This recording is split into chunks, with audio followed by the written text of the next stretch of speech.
I Okay, think the Royal welcome back Karamekan to surveyors. Watch for Falling Meteors session 37. Um, we'll just wrapped up our last adventure, find out where the unknowables are going to go now. Neil, go ahead and give us a quick recap, and then we'll get started. Right. So we started at a feast whereupon we were being given boons for particular items, in particular for saving the Duke, as it were. Um, we asked for various things. Ultimately, we came away with a new sort of cathedral in our dominion, um, 150 men at arms to help establish the holdfast and defend it. Um, Belt of Giant Strength for Nace and a Cloak of Displacement for Stefan. We also took roughly, I believe it was 1,200 settlers in. 1,500. 1,500 settlers in 300 there. families. Yep. And we're secured the help of some neighboring barons, Baron of Kelvin, to help out with some of the fields, with the dwarves from High Forge for constructing houses, Redemaron loaning seed and aid from Verge. Various things we got there. We all received a new set of glamorous leather armor, and we picked up 17 half elves and a couple of clergy folk to help with the cathedral. Upon getting back to our dominion and helping to set things up there, we did a couple of clerical rituals and consecrated a couple of new priests, including Roanoke, who was our islander friend, Stefan's sister Sally, uh, roughly 10 other followers, permanent staff for the cathedral. And Baron Sherlane stayed on for a while as a 14th level cleric to oversee kind of all that happening. In the meantime, we received a bunch of news kind of on things going on with Empress Ariadne and Galantry versus Alphatia falling into war, and Theodos and the Heralded Knights declaring war as well. Yolarm being the only one not currently at war, apparently. Also heard rumors of a master of the desert nomads, or a ruler of Payul, who has seized control of Sind and united nomadic tribes and is threatening Darokin. And after a divination ritual, I made the call to allow a shrine to a neutral deity called Benikander to be incorporated into the cathedral with the other ones, which led to a couple of new worshippers. We then met with a strange, I guess not strange, we got a message and went to Specularum and met with Redemaron. Redrian. Yes. Nope. Redrian. Redrian, the guy from the Mirror Shield earlier, who told us that looked like somebody was manipulating the immortals and manipulating the nations towards a war much faster than they initially would have been. And some of the tools that they're using may have been pieces from his vessel that are ending up draining some magic out of the world. He also mentioned a Zanga fruit addiction in Theodos, which was seemed to be started by the Church of Valeria as well. So just kind of some odd things going on in the background. It looks like we've got some higher level manipulation happening. We sort of agreed to act as a agent provocateur / investigators for him to figure out what's going on and sort of stir up some trouble and deal with trouble as it happens, to help when needed. So these are kind of the plot hooks we've got and kind of what's going on. And as you can see, our dominion has been expanded to help us deal with the new settlers and troops. Out of game, we talked about some battle strength mechanics for our dominion and kind of what we can expect if we come to terms on mass battle effects. So that's kind of where we lie. And I think at this point, we were still in Specularum or heading home from Specularum. Remember, you guys had spent 3 months in Windrush at the end. Right. So all of the building up and stuff happened over the next 3 months. Yeah, exactly. So like all that stuff happened, and then at kind of the culmination of that, we met with Redrian, who said he'd be in touch if he had anything specific for us. In the meantime, That's all right. those So you areas are that in were mentioned, Specularm. My bad. all the areas that he mentioned were potential areas we could aid investigation or do something else entirely. So we floated the idea of talking to, uh, oh man, who's our pal in Derek and Jadarin. Is there any Jadarin Korin. chance you could share the map of the known world? Because I don't have that one in this since we Sure. switched. So that's kind of where we sit. So we're trying to figure out what to do and where to go and what to do with ourselves at this point.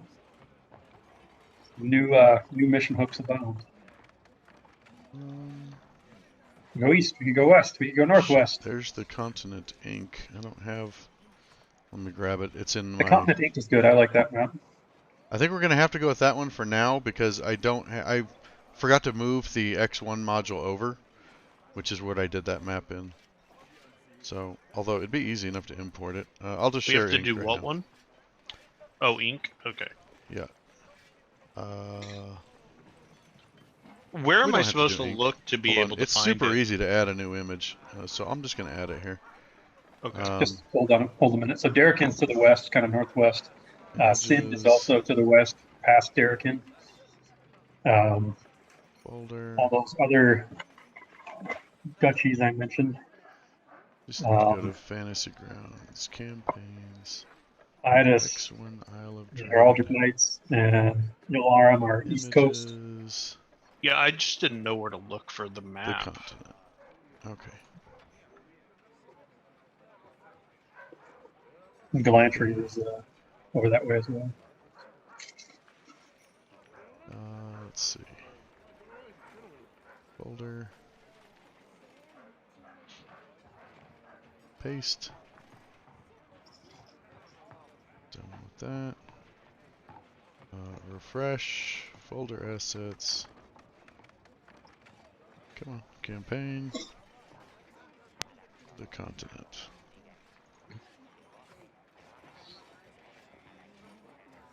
Create image record. Here we go. Alright. This one's a big one.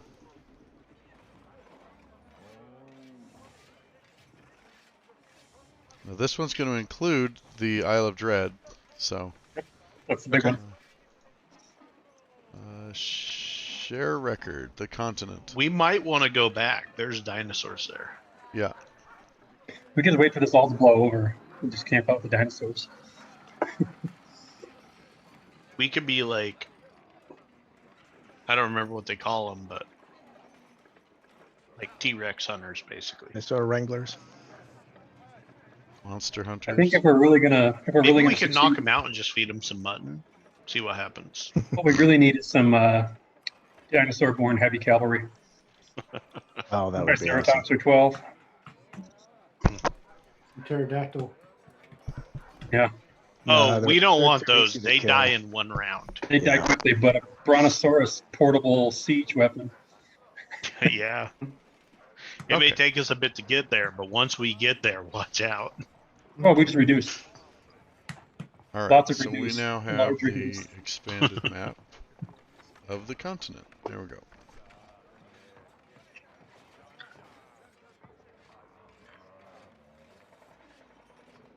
So yeah, this map shows Derrican, and kind of immediately to the west of that is where Ind sort of is. Yeah, so if you look at the Republic of Derrican, Wasn't Egg-Seal-Eye, Jadarin like there?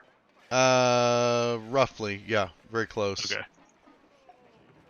So yeah, he is like 25 miles from the front line.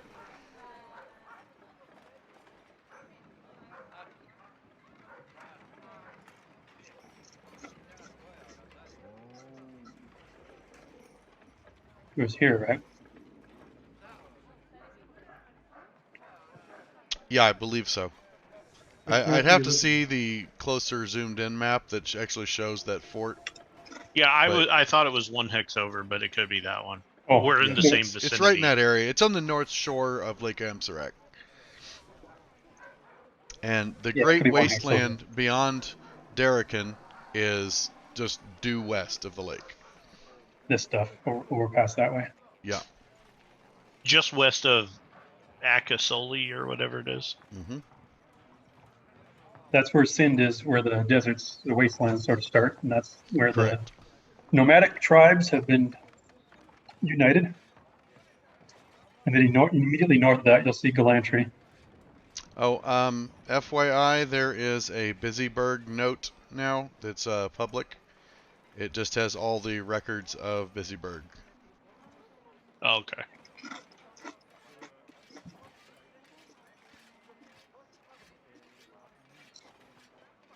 So, not a lot of extra budget right now, or extra income. Most of it is being thrown into keeping the army at readiness, and out of the 7,200 gold piece value that you bring in a month, only 1,500 of it actually makes it to the treasury, whether that's in supplies or coin or whatever.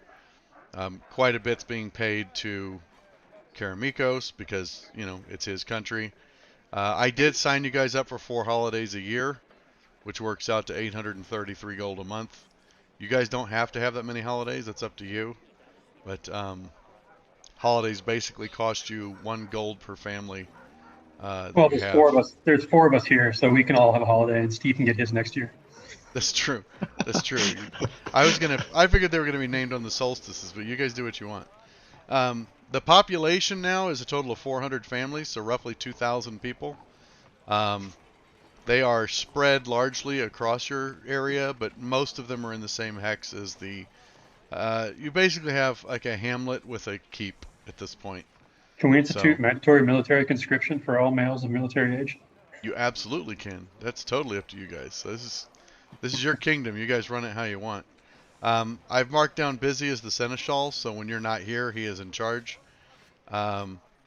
Occasionally. And Sally is acting as the chaplain when Gamelon's not there. She's also a herald. She's quite studied in all of the various houses. And then Elita, who is the half-elf, who brought her 17 half-elves with her. They're really just it's 18 rangers, so they're very good at scouting. They are also, she acts as the chief magistrate. So when it comes to, she's your sheriff, and all Judicial of her branch. cronies are the deputies. Yeah. Don't we have a dwarf? If there's something that needs to be that's happening in the town, she's the one who sees to it. Yeah, we had a dwarf. The dwarf is helping Busy build the structures. Amsarak is among your armorers. He's also assisting Busy as an engineer.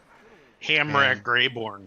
Yeah, Amrak. And then he also acts as an armorer and smith. He gets paid 125 gold a month for that.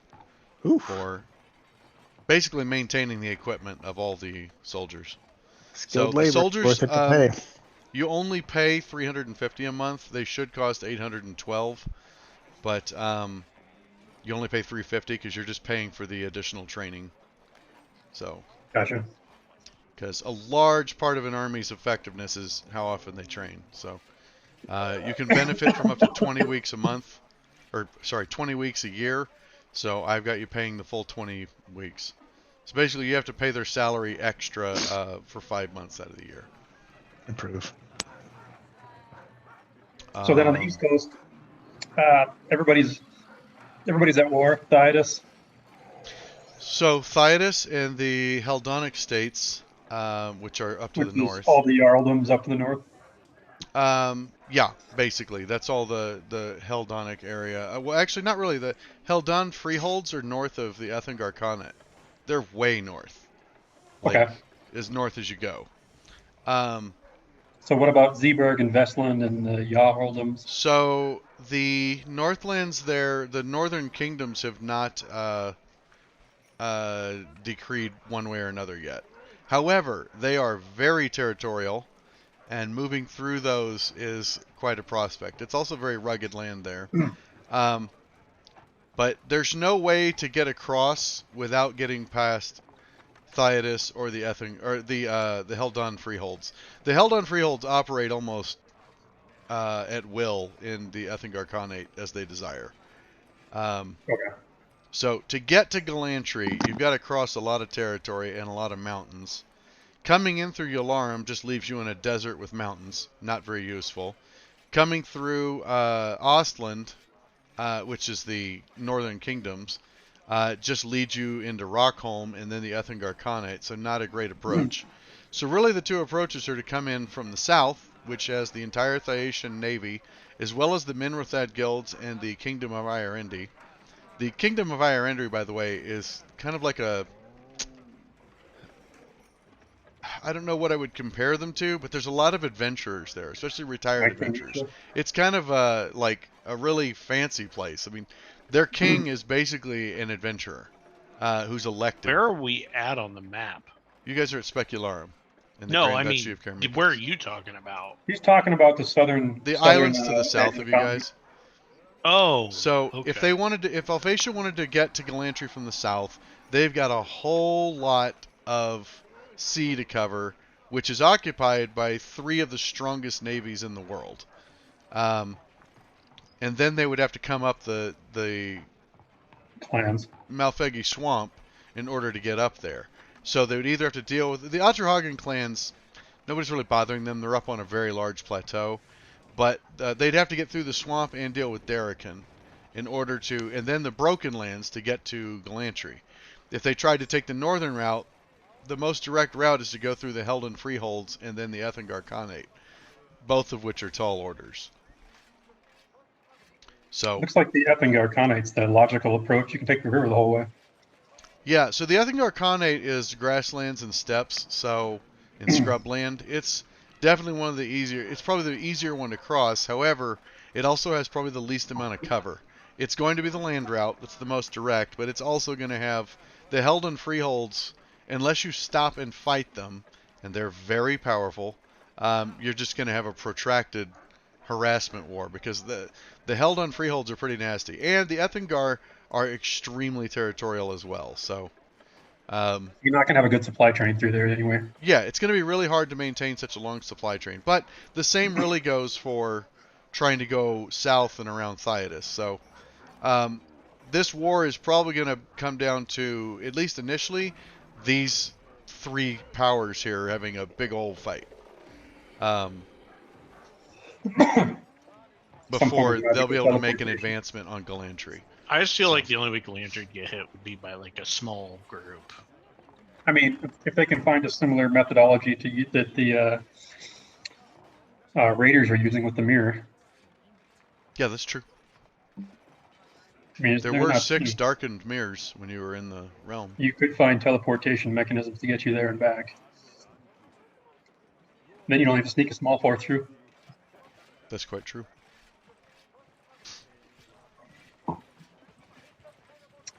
I mean, if I were invading, I would, Well, if you knew about it and knew where they were and how to get them. But, I mean, that mirror realm got destroyed, right? So... It definitely appears so. The mirror leading to it most certainly was destroyed. And, I mean, so those 6 other mirrors, the ceilings are falling and all the people got pushed out. Yeah. Did the corpses get pushed out, too? Anyone Yes. who died over there? Everything that was not, even bones, everything that was not originally part of that realm was ejected from it. So even the doorknobs that he brought in from the real world were ejected. Were the mirrors part of that realm? Or were they... Mirrors. The 6 mirrors. So you said there were 6 6 mirrors. darkened ones. There were 6 portals along Okay. that wall. Only one And of them they was would have lit been up. It part of the suggests realm. that there are 6 other mirrors in existence. Yeah, but the question is... or destroyed. Yeah, if Yeah. the realm was destroyed, do the mirrors now become mirrors? Yeah, you don't know. Mm-hmm. What Yeah, happened to the one mirror? Blew It up. exploded and blew into little pieces. Okay. All There's we a gotta good do is chance witness that that. all the other ones did too. All we if gotta they do is weren't scour already the land for lost. reports of mysterious detonations. Right, yeah. Have you had any mirrors explode recently? Did you have a few acres worth of stuff just appear? Well, if anyone would have had the mirrors, I think it would have been the people from Galantry because Did they you find a big snuck pile over of bed knobs to and broomsticks? Alphatia and set fire to the whole fleet, right? Yeah. Oh, airship. Yeah. If they had Yeah, airship, we don't have an decimated their airship airships. anymore, So I don't like them. If Alphatia had airships, they would have a much better time getting to Galantry. But their airship navy has been decimated. All right. So, Such a waste. I mean, so I have, Why don't we I just list kind of, our options? yeah, we just did. I mean, we listed like different areas that we can go investigate. Yeah, I mean, because the Aisha had the fruit or whatever. We also haven't heard from Zonga fruit. Regian. Hang on, I'm gonna look at that. Jadarian. No, not Jadar. Jadarin. You know, Redrian's the guy who summoned us here. Redrian. Redrian's the guy who gave me the staff. And then Yes, he's we, leaving. That's the guy you just talked but to. he said he was going to give us a mission at some point, At and some we haven't point. heard from Yeah, him. but he gave me a staff that he can apparently talk to me. So, I mean, so like we can, I I'm mean, not if you suppo- want, we don't have to have him left the room yet. I mean, he's not gone as a resource you can talk to. Well, we have when we we have different ended, he options. didn't have a whole lot of ideas about what we could do. He was just So saying he was the going options to. are we can go and check in on the Western Front, Hmm. see what's going on with Jadarin and his freehold. You know, go up there, make that a base of operations, and do some preliminary scouting into Sind. I can If create food and Jadarin's cool water. with that. I can create food and water as we travel, so you know we're not Okay. going to die. I can find food and water. Well, not in the desert. So the I other can option find food and is water until then. the other option is we can head to Thetis and see what's going on over there. See if we can rustle up something around maybe the Zangafruit addiction, or see if we can find those heroes that came back, or anything on that front. Or no, they were in Galantry, weren't they? Who destroyed the navy? Yes, those were Yeah, Galantrian sorry. spies. So Thetis had the Zangafruit affliction. We can go to Galantry and see what we can find out about the heroes and the burning and the yada yada yada. Yeah. That's another option. Yeah. If I To recall, there expand on was the Thyation thing, besides the Zonga fruit, there's also just news that several of the generals, like the higher ranking generals, have defected to right. Their Alphatia. military is not in a good Their state. troops are in a terrible, sorry state. Yeah. Wait, Alphatian generals defected? No, No. some of the Thyation. a few high-ranking Thyatian generals married Alphatian women and defected. Oh, okay. Yeah, it's just right at the time that and on top of that, the Emperor, The what classic Redrian pointed out, is sparrow technique. the Emperor just seems to be much more reactionary than he's always been. Emperor Thinkol was at one point a gladiator, and he rose all the way to power and eventually overthrew a corrupt emperor in a massive coup and took over. And Thinkol has actually run Thyatis pretty well as not a very reactionary state. They're content with they do have this grinding, never-ending expansion always going, but he's not so quick to go to war and deploy massive armies as he was when he took power. He is more of using his forces to maintain the dynasty, and with this whole ordeal, he's become very reactionary, and just feels hot-headed for him, which is How why old is he? Redrian, officially, he's looks like he's in his 50s. So he may be being kind of used by the Immortals, kind of twisting. Right. So, turns. and that's what Redrian's point is. It's just everyone's actions seem so amplified, unlike normal.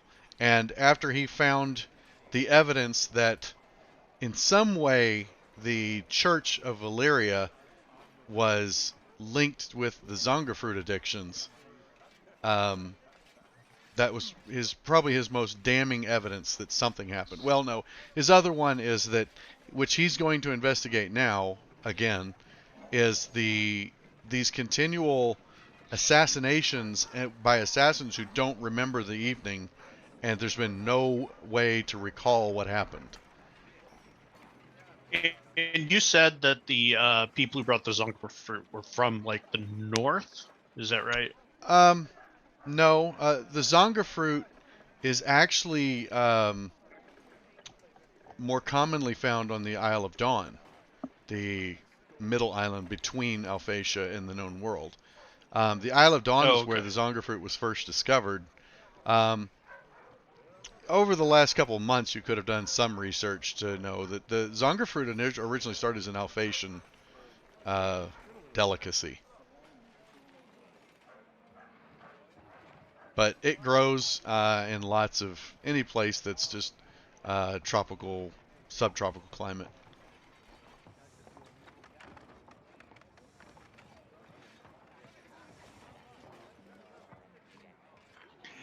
Well, if we went over and talked to Dragarin, I mean, so there's that's kind of our Dragarin. options, right? Either we go southeast and try to clean up the army situation at Thaitis. We head north. Well, he's going to go north. He's going to go put up a lantry, but we go west to Sind, see what's going on out there. I'm saying if we went that route, then we would have the Send route and also the Galantry route. Just to Wait, the north. I thought Redrian was going to Alphatia. Redrian's going to Galantry. Redrin. But we have our trading partner that's 25 miles from the front line that may or may not be, may or may not be taking this seriously. If we went and talked to him to find out what he knows, what rumors he's heard, then that puts us in a position from there to decide whether to go west and descend or north into Galantry. So basically travel west and figure out where to go from there. Yeah. And let him know that, hey, this is serious. If he doesn't, get prepared. Yeah, if he doesn't know already. I'm sure he knows, but coming from us, he may take it a little bit more seriously. Like you may want to be out and traveling or something. Exactly. Or unless you want to defend all this. Exactly. Take care of our buddies. Let them know that war is coming. Maybe at least take care of his son and ancestor. Mm-hmm. I don't think we have any way of communicating. No sending stone or spells or anything with them. Gamelon, I think, they're sending. Yeah, I think I can do sending. Well, it would be a trip. We would have time to. Yeah, to we do can't that get there today, so tomorrow we could do a sending to him and give him a heads up. Yeah, I can do sending. I just need a So date to swap it out. that would be an option I'll put on the table, is to kind of go that route and see where the dots lead. And that puts us on a couple of different branches. To get there, we could even travel through Darrican, like overland, and see what rumors we can pick up as we go. Yep, that's a good point. Your main routes to get there would either be to head west along the Duke's Road till you got to what am I trying to say? Till you got to Five Shires, and then proceed north, or else you could go northeast along the Duke's Road to Salonika and then cut across the border of Alfheim. Yeah, I think that's how we got back last time. We could ship it to the Malpeghi and then take Yeah, the road north. we're in Specularum. Last time we went around to the Malfecchi swamp and went up the river Same to thing, right? We're in Specularum. We just grab a ship and head west till we get to Malpeghi, head north to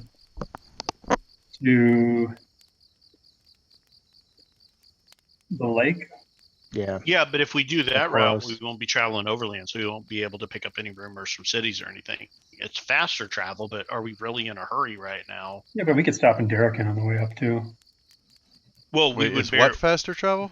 Because going by sea is the quickest way to get to Darrican. Yeah, they say take a ship from Specularum to Darrican, and then take the road from Darrican to Akaros. Yeah, but are we in a rush to get there?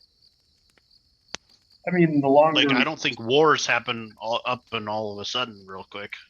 Yeah, but I mean, the longer we wait, the longer shit builds. Yeah, but the longer shit builds, the easier it is to figure it out. Figure out where we should go. Do you want to be on the cutting edge of shit we don't know what's going on and don't really have a stake in one way or another and just rashly make a decision? Or do you just want to... Yes.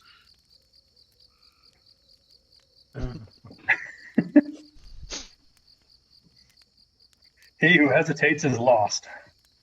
Yeah, but he who doesn't give a shit about Galantry or Alphatia doesn't need to get involved in this. Well, we give a shit about our friends in Derrican. This shit right here was me for 4 hours. I couldn't hold my fucking head up. Sorry. I'd say we take the ship to Derrican. We can get news from there. Head to Akaros overland, and then we can head to Jadaran's Keep. That'll take us at least a week or two to do that much.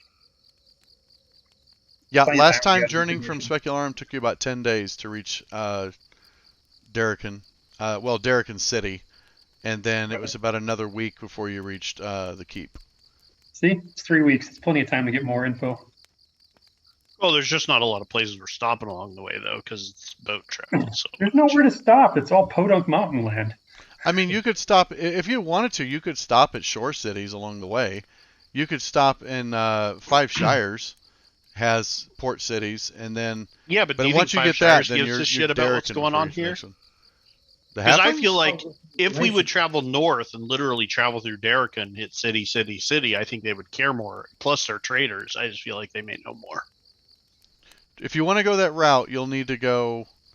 You really have to go north up to Salonika, to the trade city, which is really the artery that connects all the nations, and then you'd have to cut along the southern border of Alfheim to get to Derrica. Yeah, so like if we went to Salonika, that might be even a good place to start and figure out more info and kind of what's going on. It's heading the wrong direction. It's the wrong direction, though. I'll tell you, it's long. It's much longer trip because I know you're going the wrong direction for a couple hundred miles. How much of a hurry are we in for that? It's not even about being in a hurry. I think it's just I prefer to take the sea.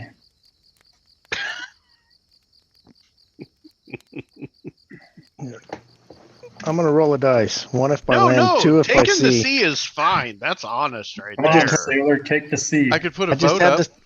I'm good with it. He wants to take the sea. Vote. That's a legit reason to me. I don't give a shit. I just wanted to say. There you go. It's land, in. The vote is in, boys. Ferda.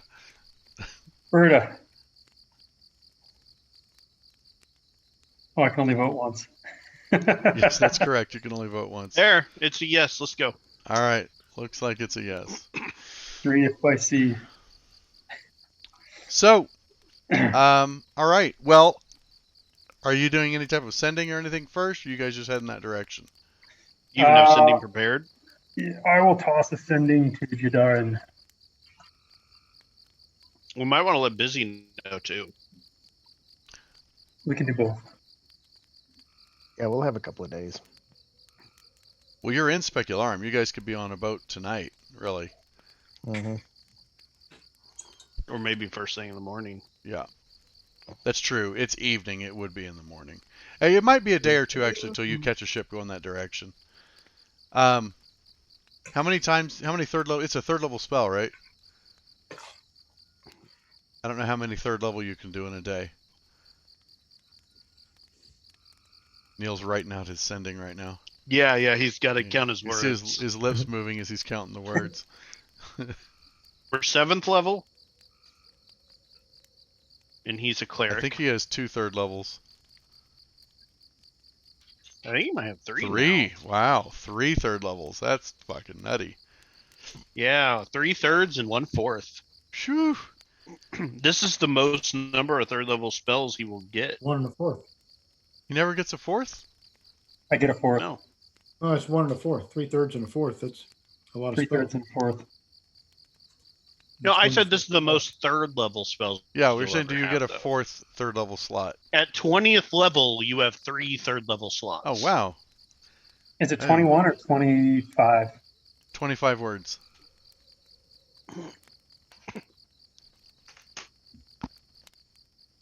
Good, that means he can end it with bitches. Ferda. Jadaran, friend, we are traveling by sea to Derrican City and then traveling to your keep. Expect us in 3 weeks, the unknowables. The unknowables. Does say the unknowables. That's all right. I'm sure he pronounced it right. I'm sure sending has spell correct. Hey, Gamelon is dyslexic, so it's cool. And And then he has to wait a day to get the next part. See other side.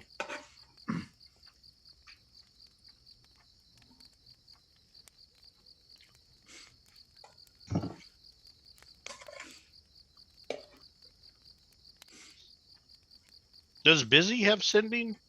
No, but he has magic squirrels. And he's got clerics in the settlement there. And Are they high enough level? If not, he could probably find someone who does. Yeah. Busy's well, he could send resourceful. someone up the road to what's her name, that wizard. Yeah, I bet she could probably do it. Busy's resourceful. He can figure it out.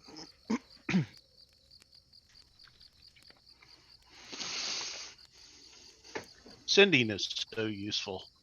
Indeed. It's so nice having a giant world map again. Hey, you get a reply from Jadarin. I am rejoiced to hear this. I hope guiltily that you are coming because of the war, for my son has been swept into it. I don't know. I can't reply. Okay, maybe it's better You'd to have to hurry. cast again. You'd have to cast again. Change of plan. Your problem.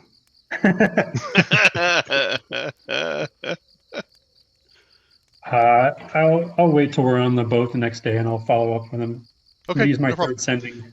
I guess we don't. So- I guess I go here. Actually, I had one more for Jadarin. Is this the same night? You also have a 4th level spell. Unless you need it for something.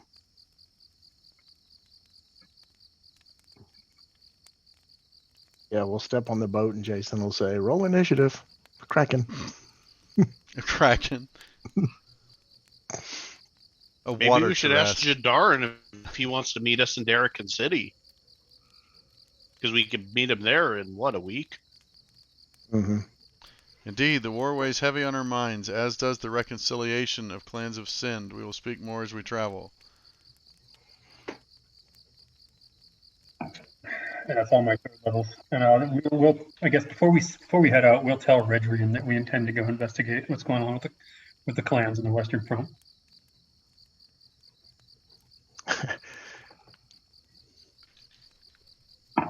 The war could be with Galantry, though, and Alphasia. He sends back. It doesn't have to be with Sind. Okay. And just waste the other 24 words. Your standard ration of fish will be waiting. Yeah. Yeah. Weedall wants more fish. He does have the best fish. It's amazing. That's because he sprinkles it with LSD. Whatever it works. 10, With that, 11, with that Zanga fruit powder. Zanga fruit. That's it. 19, That's where I was 21, going. 22. Essence of flavor. Use I think contractions, we Jadarin. need to make a Zanga fruit mead. And call it Witch's Delight. No, Turkey Delight. Turkish delight. Okay. Uh-huh. His next reply. The brigantine awaits your cargo at Mirror Bay. Inform the captain you are to be transported by my word. I will meet you at the capital. All right. We have a brigantine. All right. Let's Mirror go Bay find that is- real quick, then. Mirror Bay as in Specularum, or Yeah, Mirror Bay is the name of the bay that Specularum overlooks. Specularum's kind of on a hillside that slopes down into the water. The bay itself it's shielded by 2 natural outcroppings of land, and it causes the oceans to really be broke on the way in, and the bay itself is almost glass-like, and Gotcha. so it's earned the name Mirror Bay because it's some of the stillest water you'll find near the ocean. it's labeled on my map as the Gulf of Marilenev. So that's So the Gulf of Marilenev is that's the area just south of Specularum. Mirror Bay would be just like a mile into the mouth of the river. So that little notch. too small of a Okay. scale to be shown on an 8-mile map. So Gotcha. Okay. Then we have our bits. yeah. Anybody have anything they need to do or deal with in the meantime? No, but my armor's going to look like I'm a very, very well-paid sailor. Maybe you should try to make it look like Jadarin's Yeah. outfits. That way, maybe they'll buy it when we're just like, "Hey, he gave his word." Oh, they know us. Is the Brigantine the one we took last time? Yes. Same ship. Oh, okay. Oh, the captain. Boop. Hey, Fussy Britches. I don't remember his name. I hope somebody wrote it down because I don't remember it either. I did write it down in my other notebook. Oh.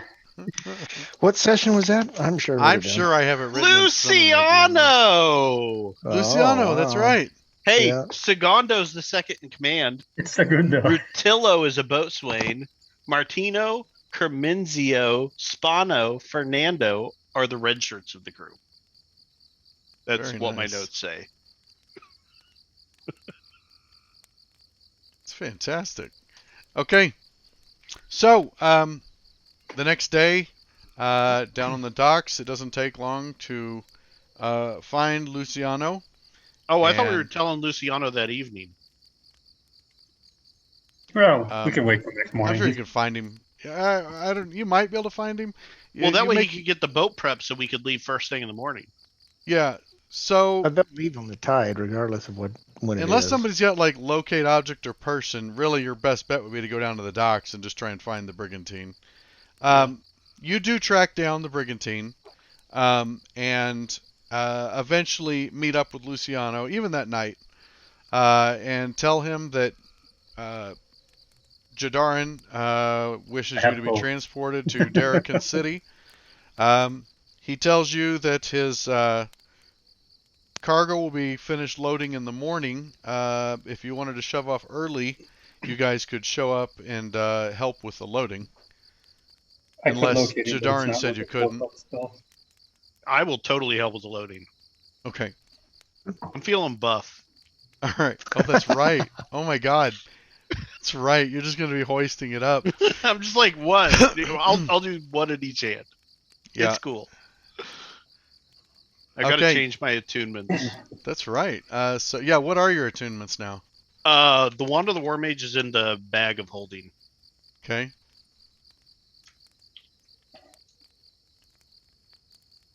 No, it's what? The staff, the ring, and... Or the staff, the belt, and the cloak. And the cloak, okay. He gave me the ring. I've been wearing it for weeks now. Mm-hmm. Gotcha. Did we mark it on there? I have it. I know, but we don't have an effect for you. I think the effect is just if you die, you go into the ring. If you die, you go in the ring and protect you from like your thoughts. Yeah, there's no... Yeah. Okay, gotcha. Never mind. We did not get a ring of protection. I was thinking it was a ring of protection on top of a cloak of protection. So no, I would love that. Did we fix your armor class, Scott? I think what it is, Jason, it only gets applied when it rolls. What? The cloak of protection.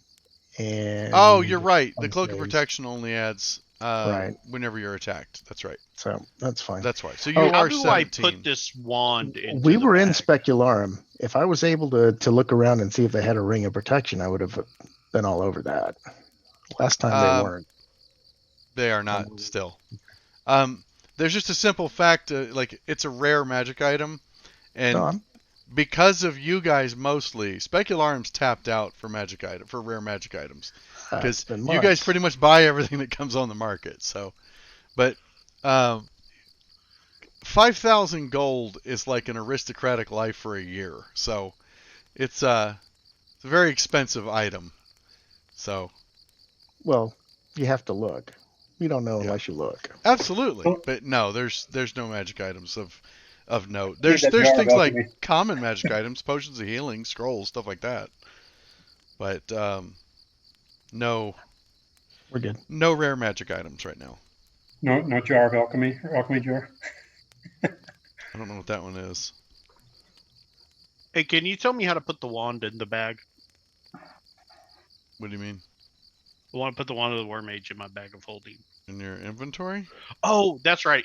Never mind, I got it. Bag of holding next to it? Yeah, I just saw it. Hit tab. I forgot. Or it's there now. We're good. Okay.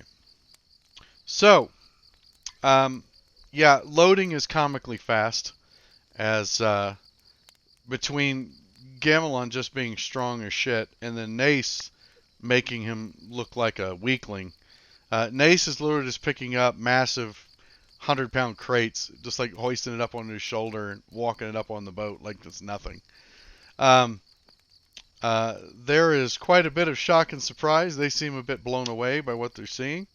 But you very quickly have the boat loaded up, full to the brim with cargo, and Luciano and the rest of the crew are ready to set out. So you set out from Mirror Bay and start your way along the southern shore of the known world,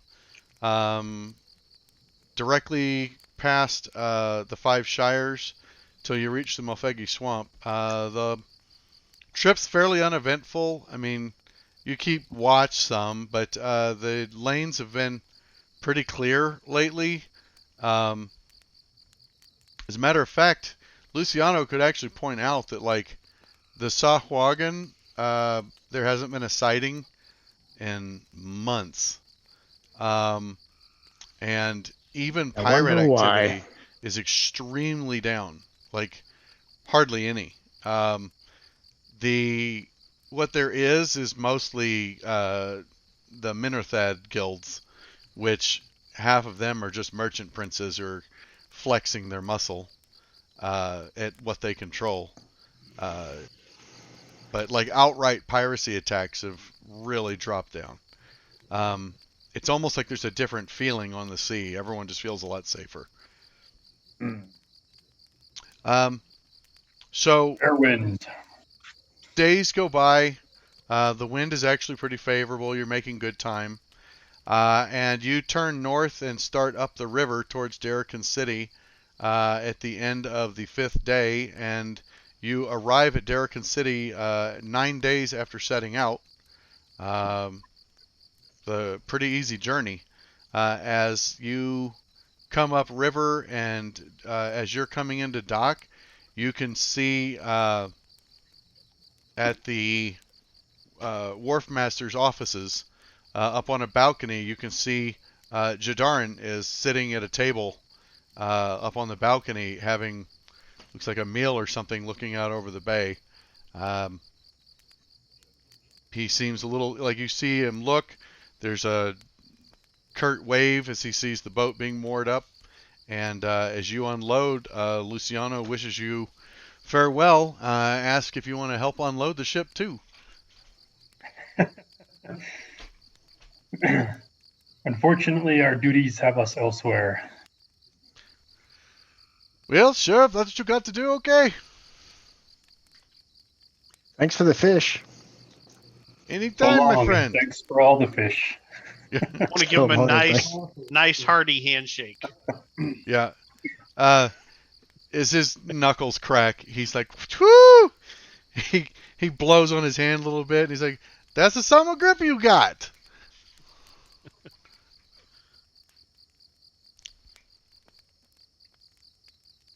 So, all right, go talk to Jadarin. Make your way over to the wharf master's offices. There's actually, it's more than just a wharf master. This is really kind of like the marina, and so there's a restaurant, tavern, really is a better word for it. Lots of inns for those either waiting for passage or just arriving that haven't set up accommodations yet. So you're pretty quickly shown to the way upstairs to reach Jadarin, who has a standing invite for you. On the way up, the girl that's taking you up the steps mentions that this is the 3rd day Jadarin's been here, so this must be a very important meeting. We're old friends. Here to help him? We haven't seen him for a while.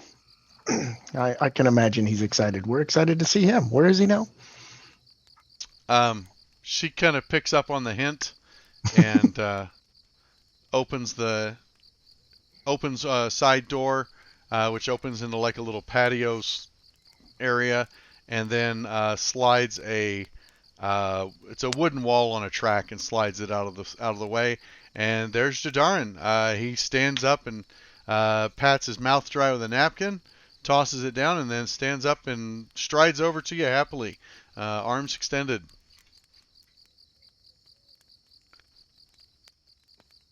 We'll give him his like arms for a hug or a handshake.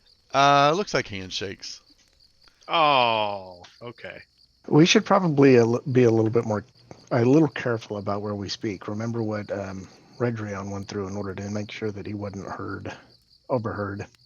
Well, yeah, but Redrion really gave us an info dump. We don't need to tell this guy everything. We just need to hear what's going on with his son. Yep. Okay, fair enough. So, he shakes hands, claps you on the shoulder, invites you all to sit down. There's not a ton of food, but there's some wine and some cheeses and stuff on the table. So, thank you so much for coming. I guess, as you can see, I've been anxious for your arrival. You made very good time. Luciano is quite the captain, but if you would like to get on with the business of your son, we understand. Thank you. I appreciate that. If I said anything else nice about Luciano, I'd have to give him a raise anyway. So I'm sure you've heard the news of the wastelands. It was apparent from your message. It's worse than initially we thought. There's always, every few years, word that the nomadic tribes have banded together, and this time it's true. The Darrican army has mobilized massive troops crossing the lake into Exley. Is that what it was? Can't remember the name of it. Yeah, Exley, the western town. Yeah. Huge convoys of military transports taking troops across the lake to land at Exley, where they have formed together and pushed west into the waste to preemptively stop this aggression.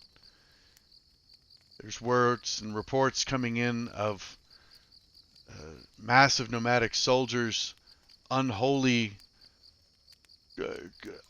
monsters and creatures fighting alongside them, as well as massive, ungainly constructs of death and destruction. The draft has begun, and while I'm certain I could have gotten my son entry into a position of command, he insisted on running down to the recruitment and volunteering. Most able-bodied men in the western half of Darrican have been drafted now and sent west. My son goes with them. What have you heard of this Lord of Hule, ruler of Hule? The master, he spits. Nothing that sounds believable. He is a god or touched by a god, moves with a god's guidance. Take your pick. These all, in every case, he's some sort of divine event.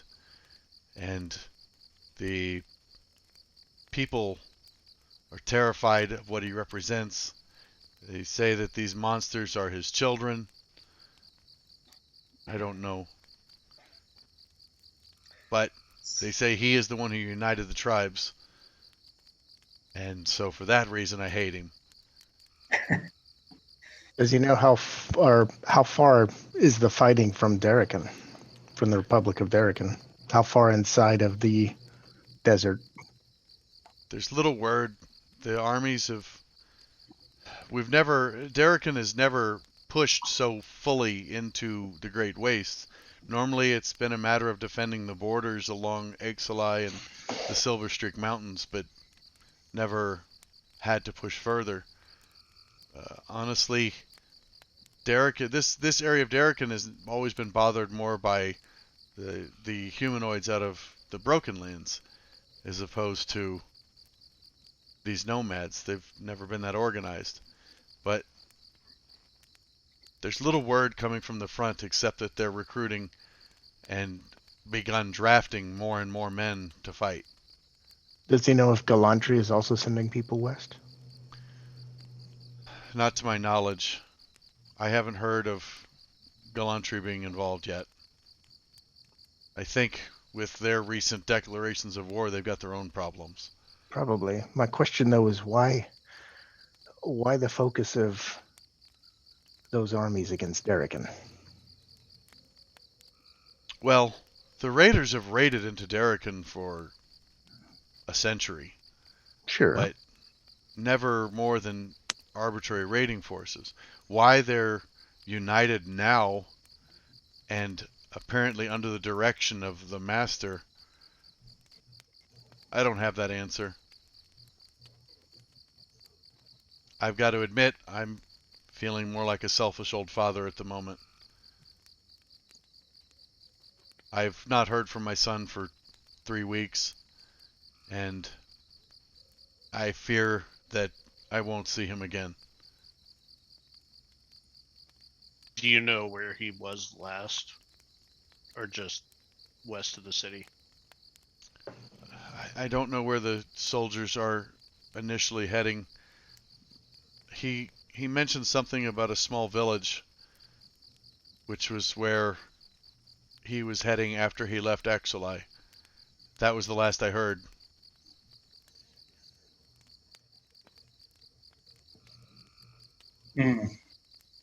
Feel your pain, and I understand, but I mean, I cannot locate more than a kilometer. The whole country is at war.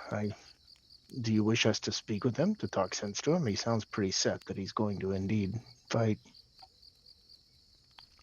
I mean, if you can find him, yes, I guess, but I know that's selfish.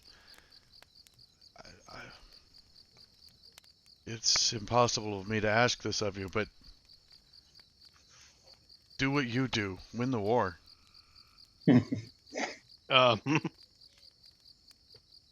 Said all. But I suppose I'll settle for finding my son. That is an achievable goal that we can do, but we cannot take on a whole populace.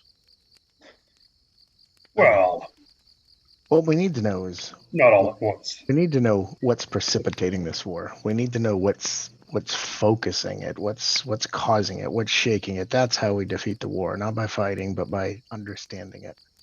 What I fail to understand, my friend, is if we do find your son, how successful we could possibly be in dissuading him from his course of action. You're probably right. I don't know what I was hoping to accomplish. I just want to undo what's been done. I know that's silly. But if you're here and you want answers, they're west. Then west we go. And if we happen to run across him and can talk to him or offer him some protection or maybe advice to keep that great head on the shoulders, then we will do that. What was... Yes, I know that.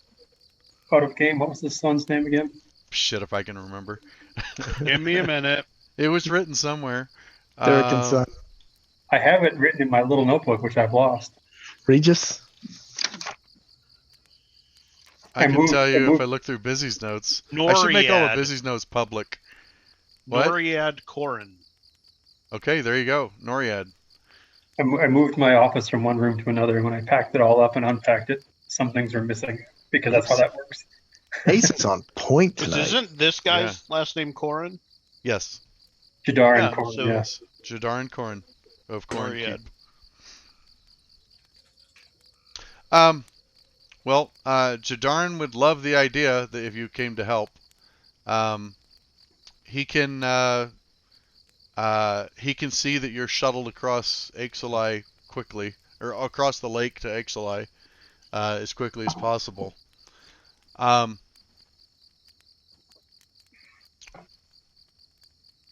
Anything else? Jadarn, of course we'd help you, but we are also out looking for answers, and you being such a man of the world, we could also use your help. Anything. I'm sure you've heard of the wars between Galantry, Alphatia, Theodos being involved, the Northern Kingdoms being involved. Yes, the mess going on out east. Yes, it sounds like children arguing on a playground, not nations. Right. And when we're out west, like, we come from farther east than this, of course, and this is your concern, and we gladly take on your burdens, but we also want you to help us take on our burdens. And if you can, just keep your ears open, find out information about that. Maybe it'll help distract you from this in the meantime while we focus on this, and then you focus on that for us, and then tell us what you learned. Of course. What is there anything in particular I should be looking for? Rumors about the animosity between these realms. We're trying to figure out the root cause, and if you hear word of Zenga fruit trafficking to Theodos, let us know who the players are, where it's coming from. I can tell you that right now. I've transported my fair share of Zonga fruit. That's one of the most famous court ladies active in Theodos. Her name is... I have to check my notes, guys. I can't remember her name off the bat.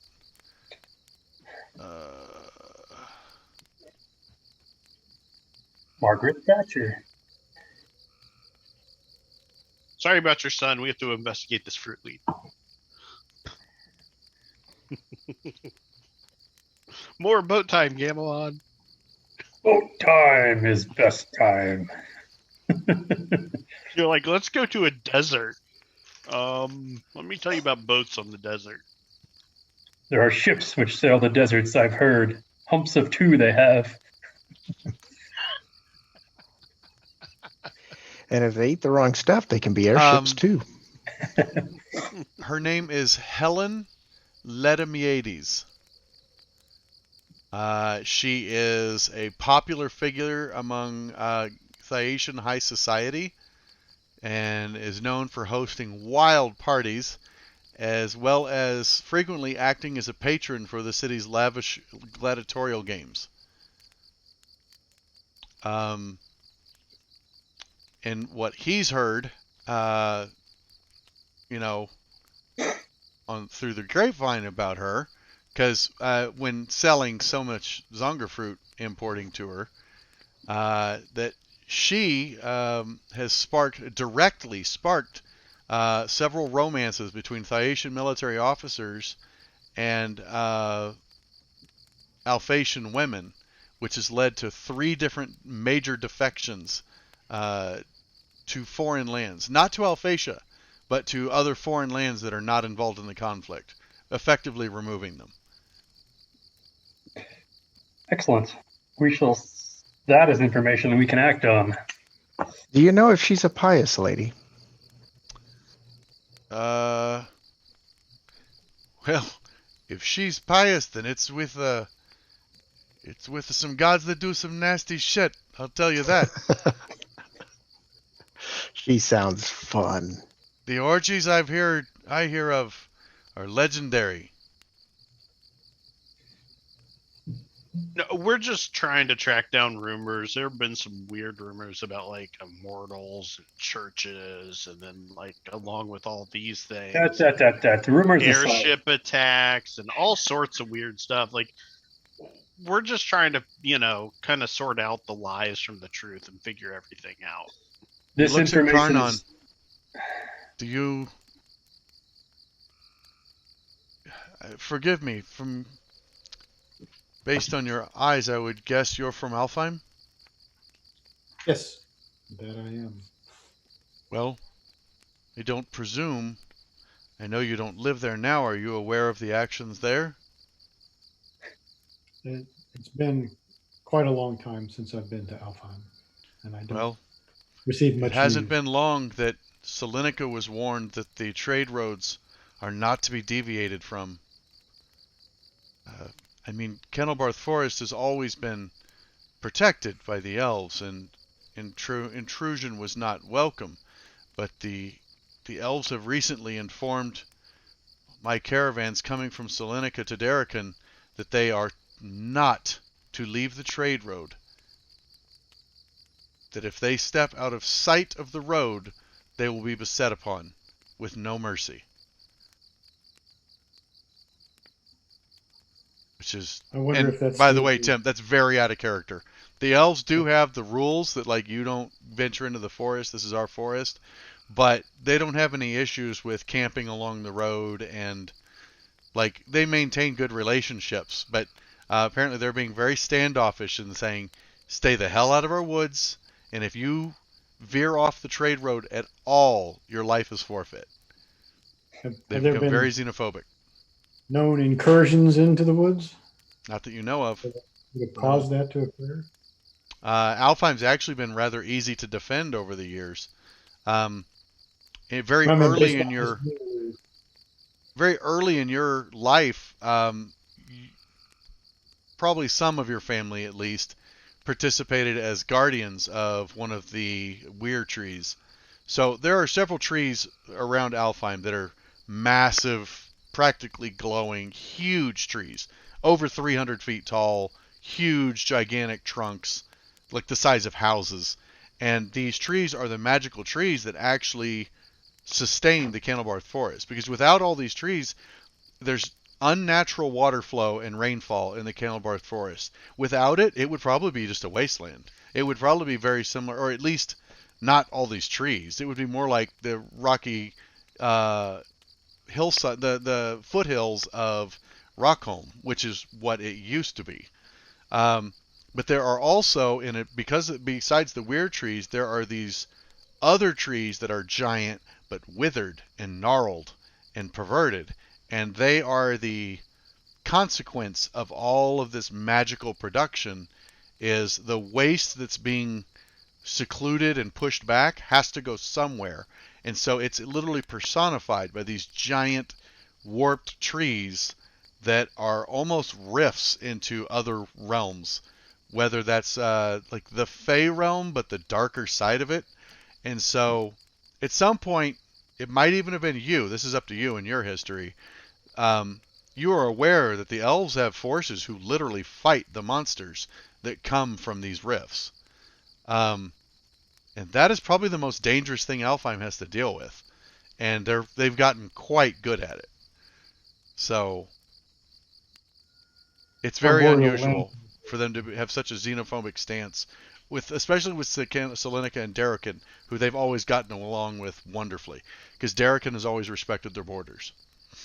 And that was Karnon's question back, having now heard this, questioning whether or not there was news of incursions from Salonika that would have preceded this warning.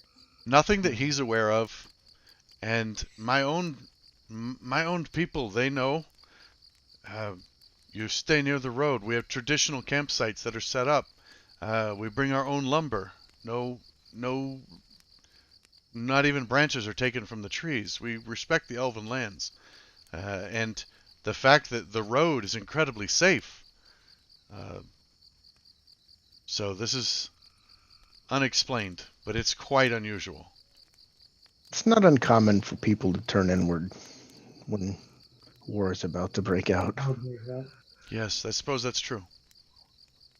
Yeah, but it's just everyone's kind of nipping at everyone right now. Yeah. It's definitely a very out of character change, but we don't make such a solid point.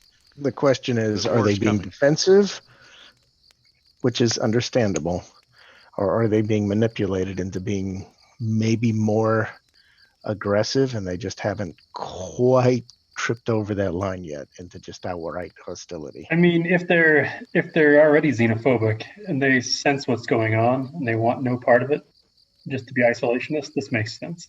That would make sense. It's just a matter of once you kick one hornet's nest and that one goes off, it'll probably set off the next one, the next one, the next one. But for now, our focus is on your boy. What else can you tell us about Hedon Ledamantes? Helen.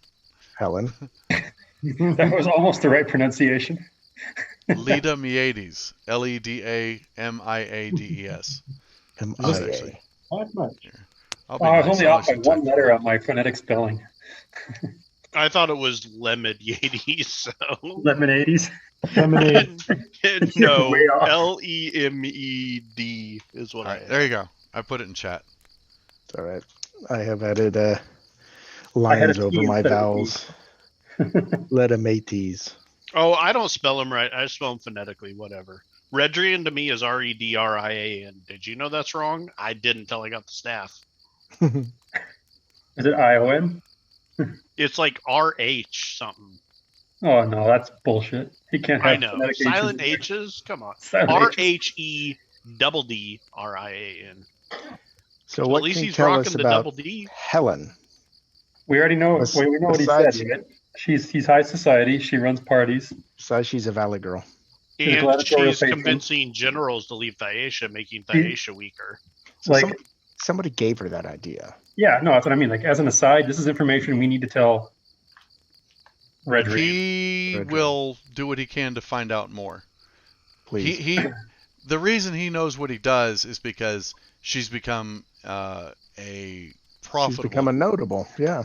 She's become very profitable. He's made a lot of money trading there, and so have a lot of merchants. Keep making money. But he will make inquiries as to where her money comes from. Like, is she old money? Is this new? He'll try and find out more about her.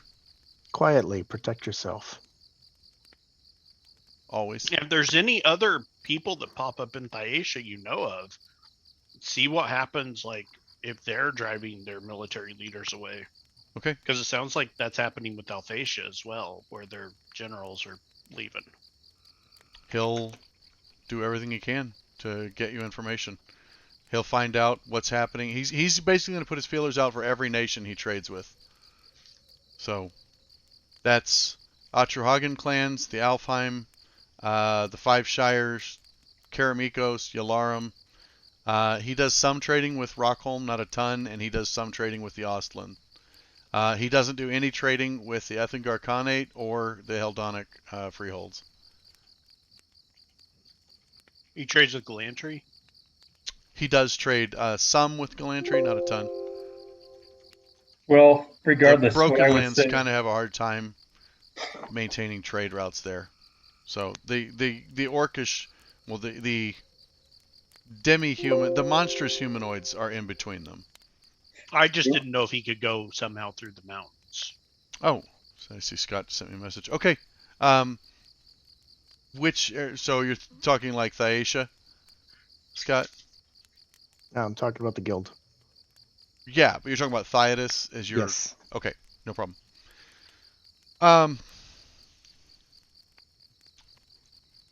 If you could have Jadarin get a message back to Busy, or if you guys do ascending, that'd be a way you could do it. I can do ascending. We need to use Jadarin for intermediaries.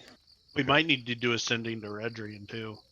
So up to you, Scott. You let me know how you want to handle it. I was waffling on whether sending or the staff would be more secure. You said try not to use the staff because you don't know who could be basically locating us through it. So the staff is an artifact, and in Mystara, artifacts are devices constructed by immortals. That's the difference between a legendary magic item and an artifact. Is an artifact was created by an immortal. It's infused with an immortal's power. That's where it gets its energy from. Every time you use an artifact, a little bit of that energy is drained, and it becomes replenished by the immortal who created it. For an example, Skarta's mirror was a mirror created by an immortal. Now, depending on where that immortal is now and what they're doing determines how aware they are of its usage. So, it's not like an immortal creates an artifact and he feels every time it's used. But if it's suddenly used and drained of its energy, he would notice a very large pull of his power to recharge it.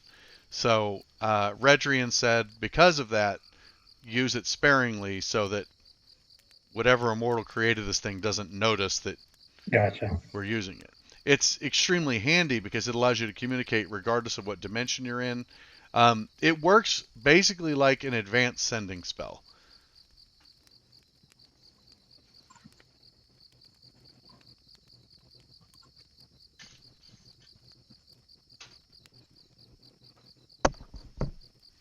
So, anything else with Jadarin?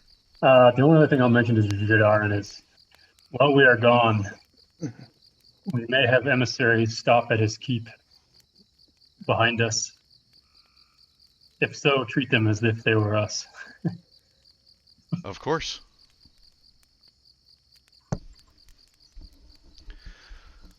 Okay.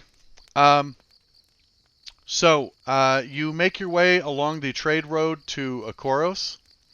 Along the way there, you come across on the road an army marching in formation along the road. It's over 1,000 men.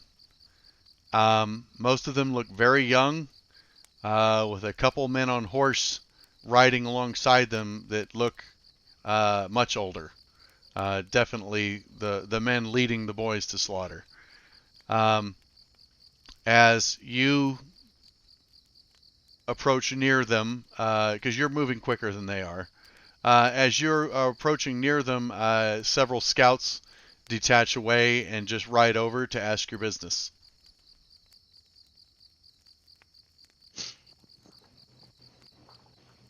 We have business in Exley. Very good. You come to help with the war, maybe? Perhaps in the ways we can. You look like you can handle yourself. Well, thank you. I work out. He works out. Well, you'll be joining the army then.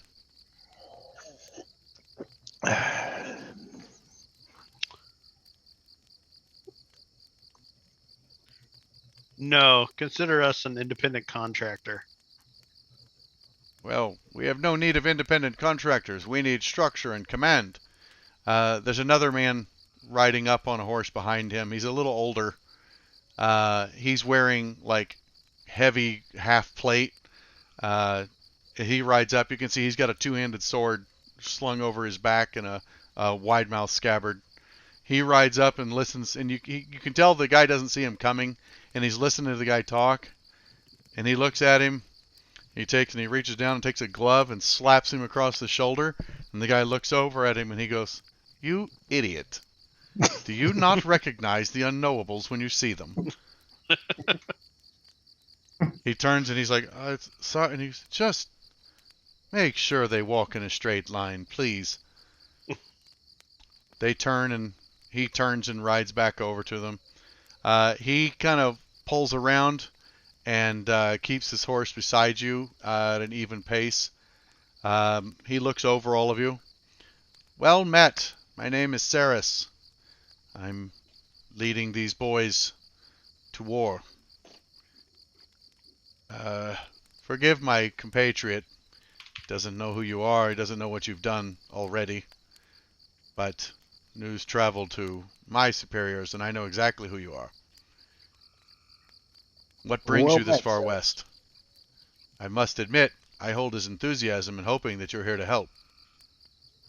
We are here to help, yes. In some way. Yes, but we don't want to talk necessarily where everyone can overhear. Understood. Perhaps we could talk in camp tonight? Sounds great. Consider yourselves our guests. You are welcome in the camp whenever you like. I'll speak with you more then tonight. Thank you, Saris. Saris kind of kicks his horse into a gallop. He rides up to another man who looks older than him. He's kind of a bigger guy. He's got dark, very fancy, ornate plate on, big shock of white hair running down, totally bald on the top. You can see he's got a helmet slung onto his horse. The armor's really battle damaged. It's seen a lot of wear and tear. He seems to be in charge. And he is riding a horse wearing leather barding. He's got 2 long spears slung over his back. Definitely looks like a guy who's seen some combat. So, you basically keep pace with the army. They stop and set up a very flimsy camp, which is mostly like a couple fires and then a bunch of boys with sleeping bags gathered around each of the fires. The couple tents go up to like for our food stations and to heat up porridge without getting ruined by rain or anything. And outside of that, the army camp is just getting set up, and you see picket patrols out, and it's actually kind of a nice night. The sun is setting gently, kind of basking the light, weird orange to purplish cascade across the sky. Not a lot of clouds. You can see off in the distance as you're kind of cresting the hillsides now, where the hills are starting to end up lower and lower, and you can see the lake well off into the distance, which extends to the horizon. It's a very large lake, so over 100 miles across. You can see gentle lights way in the distance of Akoros, probably 40, 50 miles away, which has a weird double effect because it reflects off the water. I put a sending as we're traveling, or okay. Redrian. Oh, I see. Sending to Redrian. Lady Helen Lediomedes of Thaidas responsible for Zunga fruit import and distribution. Directly matchmaking for defecting Thasian generals from loyal trade partner. Unknowables.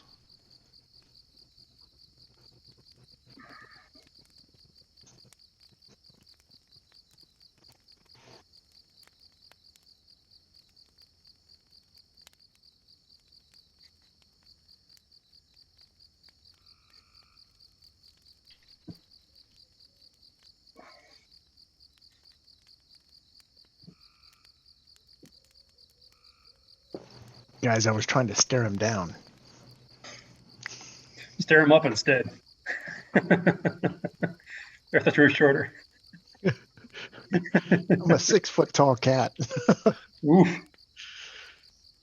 I don't even know how tall. I bet I can pick you up with one hand. I bet you can. Trust you as far as I can throw you, which is pretty far these days. Suddenly, it's just no problem. Like, let's shot put it this time. Catch me if you can. I could grab your tail and we could do a hammer toss. Woo! There's a new breaching technique straight out of Bollywood. 7, 8, 9, 10, 11, 12, 13. You've got that always land on your feet thing, right? What? We don't have to worry about his climbing speed anymore. With my score in acrobatics. You get a reply. Probably. I did not expect our association to yield fruit so quickly. I will follow up with additional resources. My trip has been fruitful as well. Nice use of the fruit. Yeah. Weren't you glad you had us on this? Oh, God. Nice. So, yeah, I'm not going to blow a spell slot in reply, but that's, yeah, okay. That's good. Yeah. As we third slots are for fireballs, by the way. or guardian spirits. Spirit guardian or guardian spirits didn't seem too bad. No. Is guardian spirits, fireball, and sending all on third levels? Right. Yeah. Don't worry, now I've got banishment and wall of flame, so you know. Yeah. Oh yeah. You're doing all right. Oh, you're an evil overlord? Banishment. Yeah. It's gonna be rough. Look, a demon. Where? What? I didn't see it. I didn't see it. As dusk settles and the sky is turning from light blue to a darker black, like a dark, deep blue into black. It's kind of a cloudy night, not a lot of stars. A messenger approaches your. I don't know if you guys do tents or sleeping bags or what. We do Lehman's tiny hut. Oh, yeah, that's right. Tiny hut. Tiny hut. Although Gamelon likes to sleep under the stars. Indeed. Right. I could leave it so you can see the stars. Though, it's a transparent dome, yeah, from the inside. Transparent, man. Yeah. He approaches. Like 4 feet up, it's transparent. Right. He approaches and sees the dome, and kind of looks and It seems like he's hesitant, and finally he goes, "Are the unknowables here?" I'll walk out. Okay. Weedle if walks I walk out. it drops. He kind of so stops, like, "Whoa, okay." He offers a scroll. It's wrapped up. It's sealed. All right, I take it.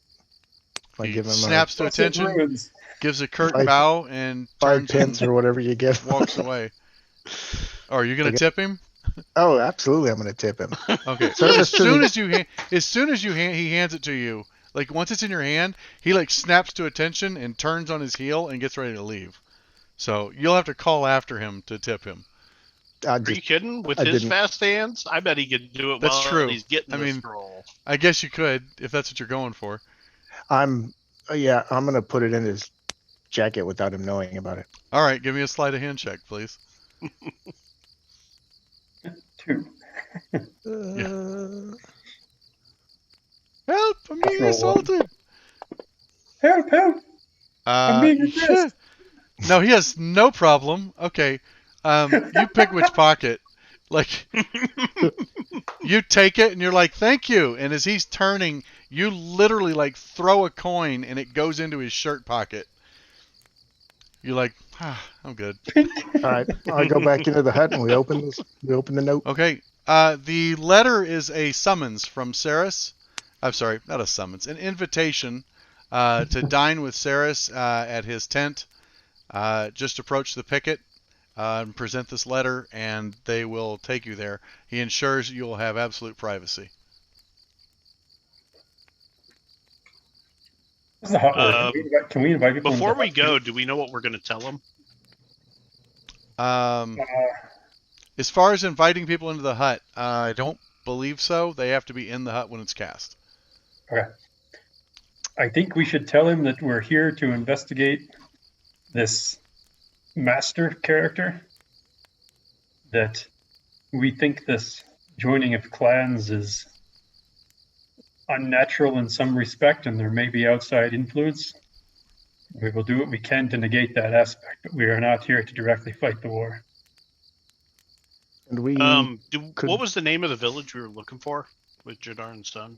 Don't know yet. Oh, okay. Jadarn just knew he was going to a village. That's where the army goes. They go to, there's a village in Sind that they head to, and then they distribute from there. But he wasn't. His son didn't know the name of the village at the time he left his boot camp. I guess we may be retconning a little bit, but did Jadarn tell us what regiment he's in? Do the armies have regimental numbers like Big Red One? Or yeah, he did actually. He said he was in the 3rd Legion. Okay. So each legion's 1,000 men. So we can 666 Helldivers. Perhaps ask about the 3rd Legion as well. So sorry. Sure. I think it's safe to say we'll accompany them and provide what support we can on the way. But once we reach the front, our paths may diverge. Yeah, we'll see how this goes over. I don't feel like being a conscript. Okay, are you all going? He may need something from us that would be easy, but I will go and I will totally go. Seek out the camp chaplain if there is one, and do administrations with him for the evening. Okay. If I go, the hut's gone. I'll have to recast it when I get back. Sure, that's fine. Yeah, let's go to dinner. Okay. Oh wow. Okay, so I'm assuming like as you on before we leave. So as you guys head that way, as you start to head into the camp, when you reach the picket, you present your invitation. They point where you need to go, and you ask about the chaplain, and he says that services are actually being held over there. He points over to a large bonfire. So as you, I assume you guys are heading there first. Well, I'll head that way regardless of what the rest of the guys do. Okay. So Gamlon's ready to head there. Is everyone else going with Gamlon or heading to the tent? I think Gamlon was saying he was going to stay and do that. I'm going to go talk to the chaplain. They can go talk to Saris. Okay. So that's why we talked ahead of time. We're on the same page for what. Yeah, sure. I got what's going on. Okay. Effectively, I'm just going to go over there, and I will do a continual flame on the bonfire. Yeah. So you got a 22. It's inspiring. Like as your service ends, you speak about the light and the darkness and the necessity and whatever. I'm not sure what spiel you go into. Sure. But when you're done, the spirits are uplifted. The troops are actually considered like you gave inspiration to everyone there. They all have a die roll to re-roll at this point. And the chaplain thanks you. He says he knew of you before you arrived, and the word that preceded you is definitely carries the spark of the divine that he's heard. So the other thing I'm going to do is continual flame on the bonfire. So anyone who takes a piece of the fire has a continual flame. Oh, that's a good call. Yeah, so several of the you do learn that a lot, quite a few people gather during your service. Most of the ones there were basically chaplains in training. Like most of them were either like medics or people who are going to be giving last rites to people. And so quite a few of them take the continual flame. There's enough for 8 of them to take a continual flame from one casting. And they carry it with like a badge of pride. You see a lot of them are like strapping it to their bag and tying it on is like markers, like I am salvation. If you're wounded, come to me. There you go. Most of them are first level clerics. That's my donation to the camp effort. Or first level paladins, right? They're all rookies in training. They're all inspired by you. So the rest of you are taken to Saris's tent. There's nothing grand about it at all. It's a very functional tent. It's quite roomy. It's big enough to have a curtained off second room. When you arrive, the guards motion you in automatically. The curtains are parted by a servant. Not a servant, by honestly a 16-year-old boy who's wearing leather armor. He's just a conscript. He opens motions you in. There's just a table that's set up on a stump and some stools around it. Nothing fancy at all. Couple furs on the ground. You can see make up Saris's bed. Saris himself has his armor off. It's sitting on a rack. He's just wearing the quilted padding that goes under his plate and chain. He's sitting at the table, and as you come in, he stands, motions to the chairs for you to sit down. Take a seat. Okay, as everyone takes a seat, he sits back down. He motions for the boy who comes over and starts putting dried meat and cheeses on the table. It's not a ton. And he looks you over. So, sorry I don't have more food for you, but we're having to travel light. There's not a ton of supplies out there, so the lines get thin. We have to make what food we have last. Yes. We enjoy charcuterie. Yeah. Well, I assure you, this is as private a place as you're going to find here. Just about. So, can you tell me, are you here to help? In our own way, yes. As such, we're trying to figure out what's uniting the tribes against us. Trying to find out about the Master. The Master. The more we can find out about him, the better we'll be able to stop or aid your endeavor. Well, that certainly coincides with my goals. Suppose everyone will know in a couple days. The war doesn't go well. We're not suited for this combat. The nomads know the land so much better than us. And then, if it were only men they were fighting. But this is a meat grinder that we're sending the boys into. Then why make the incursion? Why not set up defensive lines at the border and fight on your terms? Unfortunately, it'd be too close by then. Too many to stop. Believe me, the strategy's been proposed. We just maintain defensive position. until scouts got out there and saw the size of the army and realized we'd be hopelessly overrun. Our best bet is to push out, break up whatever's uniting the tribes. We've had some successes in battles, but we're losing the war. The tribes that you're fighting, are they following zealotously, or do they break and run? We've had several tribes that broke. The most famous battle that's been won involved hundreds of nomadic tribesmen splitting up their forces and routing. We're certain we found every single one of their bodies on stakes in a road now called the Blood Road. Hundreds of men the next day. So, while no, I don't think the individual soldier is a zealot, whatever he's scared of most certainly is. Especially if he jumps on a pike. Have you heard any rumors about about this master? Only that he comes from an area west even of the wastelands. A land called Huel. I don't really know anything else about it. Has he been involved in any of the battles that you've seen? I've never heard of Huel's influence this far east. I know that there are more lands to the west beyond the wastelands, but it's such an inhospitable place, it's always been a separator. Short of occasional trade ships. But we've never seen such a unified force here.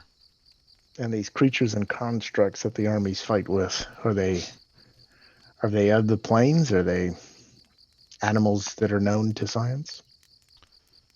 Some I've recognized: bugbears, goblins, orcs, the various monstrous races.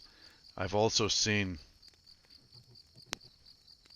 men without faces, unnatural strength.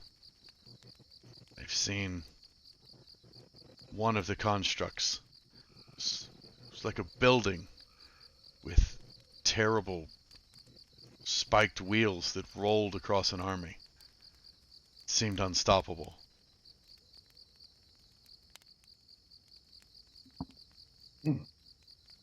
I've heard rumors of demons and dark things summoned from the nethers, but I haven't seen that. I've seen opportunistic monstrous humanoids, and I've seen magic. They definitely have magic among them.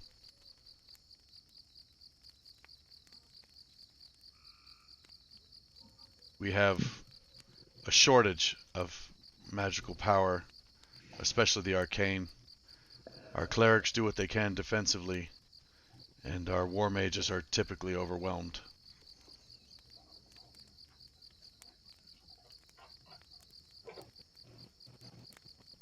Not a lot for us to go on, but let's start. Well, you say that they break and run. What happens when your armies lose? Do they take prisoners? Do they kill everyone? I have seen them take prisoners and march them west. I mean, they are men, which is what my job is to convince these boys that they're just men. Maybe men with powerful allies and monstrous friends, but they're still men. They can kill, they bleed. Sorry, he says they can be killed. Under the control of magic, or are they just compelled by their beliefs to do what they're doing in their attacks? The men seem, they've always been raiders. They seem to be raiders united in purpose. The monsters, I couldn't tell you. I'm no mage. He kind of indicates his armor and the sword that's on a rack up next to it. If you were to accompany us, we stage the front at a village just on the outskirts of Sind. And from there, That is where our forces leave wherever they're going. The river gives us access well into the Sind, all the way up to the salt swamps. But what's the village's name? Pramayama. Once we reach Exolai, it's several days' journey to the southwest, along the foothills of the mountains that separate Sind and the Great Waste from the known world. Can you tell us about any of the battles that, like, various legions have fought? Only the ones I've been with. And which ones have you been with? As I've said, I fought with 3 of our legions.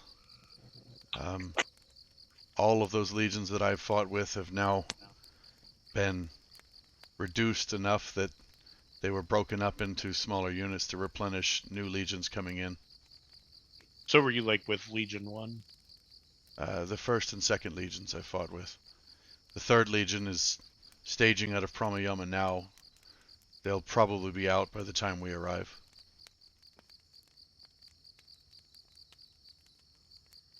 And this is the 4th, he indicates.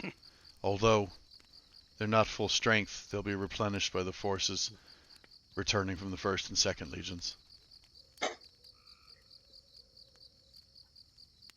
Pramayama may be someplace where we can find who we're looking for.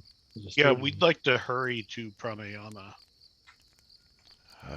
If you the wish, faster we can get there, the faster we can make a difference. If you wish to go ahead, I can give you directions. It's not hard to find. Yeah, that would be fantastic.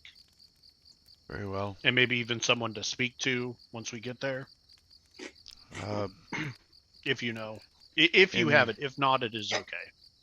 I can write you a letter of introduction, but I must warn you, not the friendliest of places. It's a military camp for people about to die. I'm sorry, for people about to go into battle. Hold on, Jen just messaged me. I'm gonna see what's going on. Why did she message me? Missed a video chat. Well, I wouldn't say I missed it. On Switch. Hey, now that's being recorded. I wouldn't say I missed. And, yeah. I wouldn't say I'm working, Bob. Chat. I wouldn't call it working, Bob. I hate my messenger. Yeah, you've been missing a lot of work. I wouldn't say I missed it. Missed it, Bob. Here we go. Got running down. Gonna watch a movie. Don't. Okay, great. Why?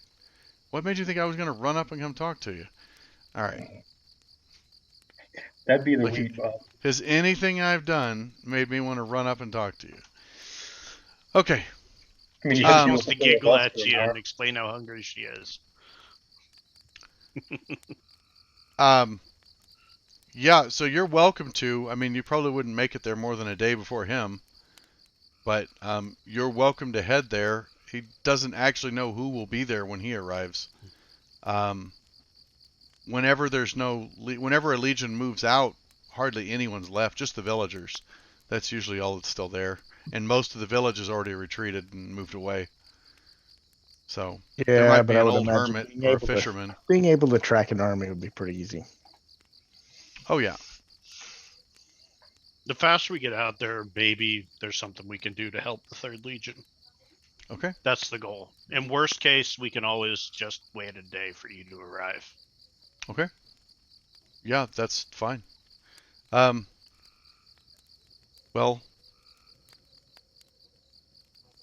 the army can act as intel.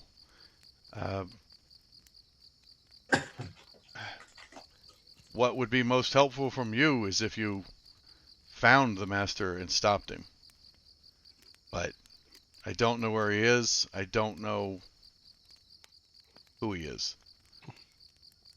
If you do have anything, please attempt to send us a message. Of course. Sometimes we can even reach out to you. Understood.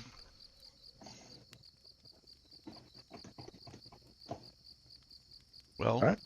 But yeah, the directions would be fantastic. Yes, and yeah, he can give you a rudimentary map on how to get to Pramayama. About how far is it? Give me a second. I've got to pull it up here. I got to mask this shit.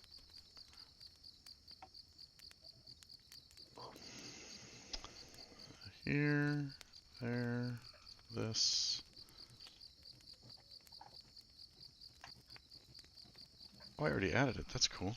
Where is that token? Campaign.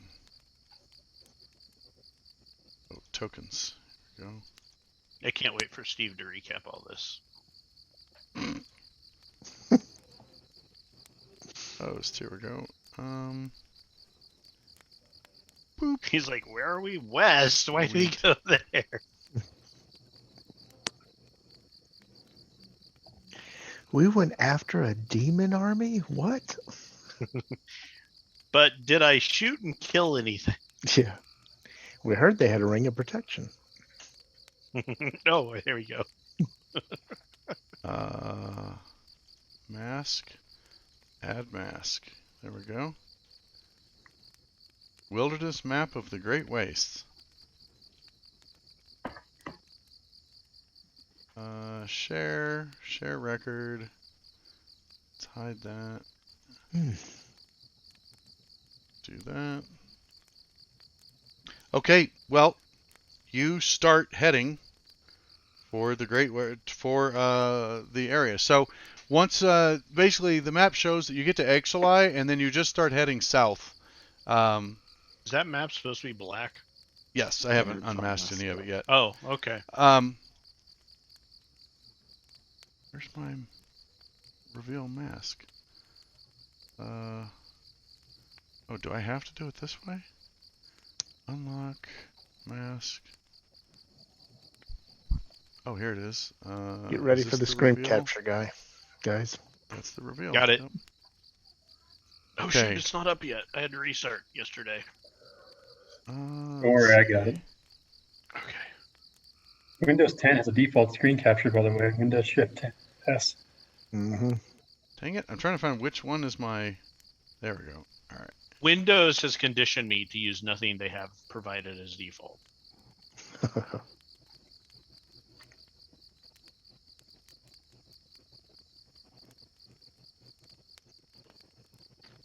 To all the fans/supports, thank you. To all the haters, there we go. Move the goalpost again. Do not post again. That's the most flaccid map I've seen in a while. I know, right? It really is. This battle should be easy based on that manliness. Yeah, that is a good point. And I was thinking elephants. Of course you were. All right. What's elephants, precious? So, it's several days travel. It's Gonzo's nose. What? It's uneventful. You're basically following the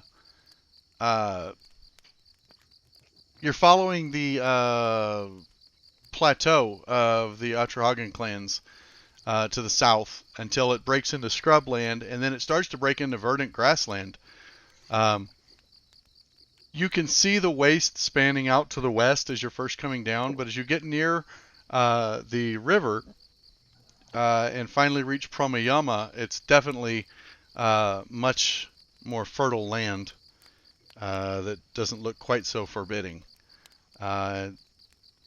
According to the captain, this is probably the only land you will encounter that is in the waste that is fertile and arable, and you can actually grow anything.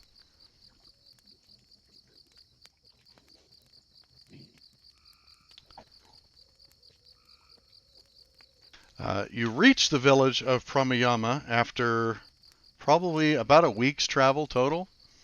As we travel, I will create food and water for us. Oh, okay. What level spell slot is that? That's a third. Okay.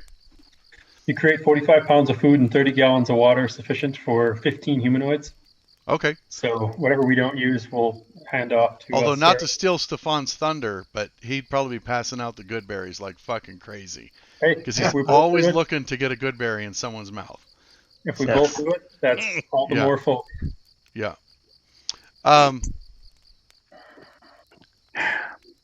So you're about a day out from the village still, like you're setting up camp and can see the village off in the distance, which is just, as you can see here, it's just a small collection of huts and buildings that are next to the river. As dusk is settling in, you can hear horses coming from north of you along the same trail you've been on, which is trampled in from armies marching through. They steadily are approaching. Stefan indicates that it's only like 4 riders, nothing crazy. After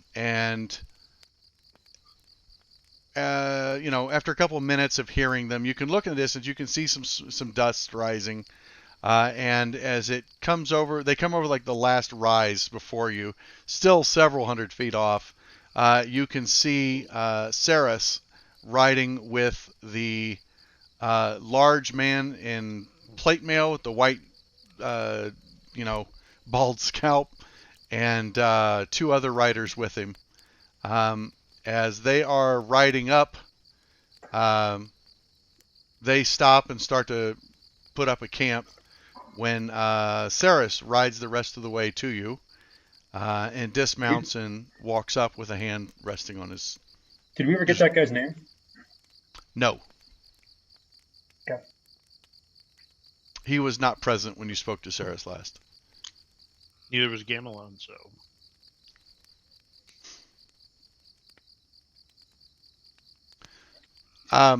So Saris rides up, or as he rides up casually and dismounts, he walks up to you, looks over you. You made very good time. It was hard to catch up.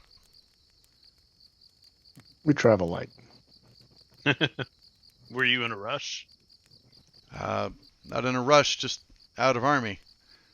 The remnants of the 1st and 2nd Legions met up with us on the way here, and the commanders took that force and headed out west. They're not going to stop at the village. So, it's just myself, the general, and 2 of his aides. Oh. I had just come to see if you had arrived yet. Yes, we just arrived. Thank you for coming. Sure. Well, tomorrow when we arrive at the village, I imagine the general and his aides will be busy. I thought I could act as liaison, answer any questions on the maps that you might have, or help with any scouting you need. Our forces are arrayed currently to the north, almost due north of the village, just barely into the waste. Can you fill the map of the Great Waste Inn that we have here with more detail of the areas that the armies have been through? Sure. He can show you. Let's see. I need Alt. So here's what he can. And can he denote the areas where battles have taken place? Probably illuminate that on the map anyway. The areas he's aware of.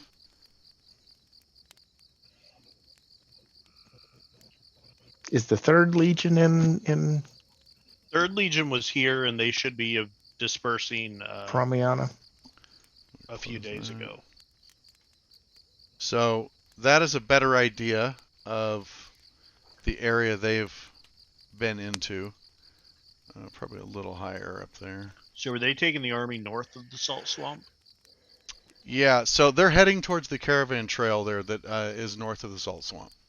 That's the same. Yeah. They're heading there, and then after that they press out. But that's as far as the scouts have managed to probe. Each one of these hexes is 24 miles. So it's a pretty big area.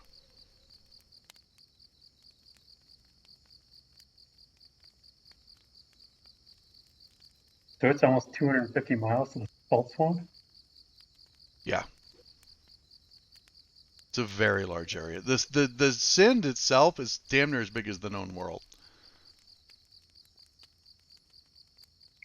Jeez. This could take forever. Where was the 3rd Legion heading? He doesn't know. The 3rd Legion was headed for the village of Pramayama.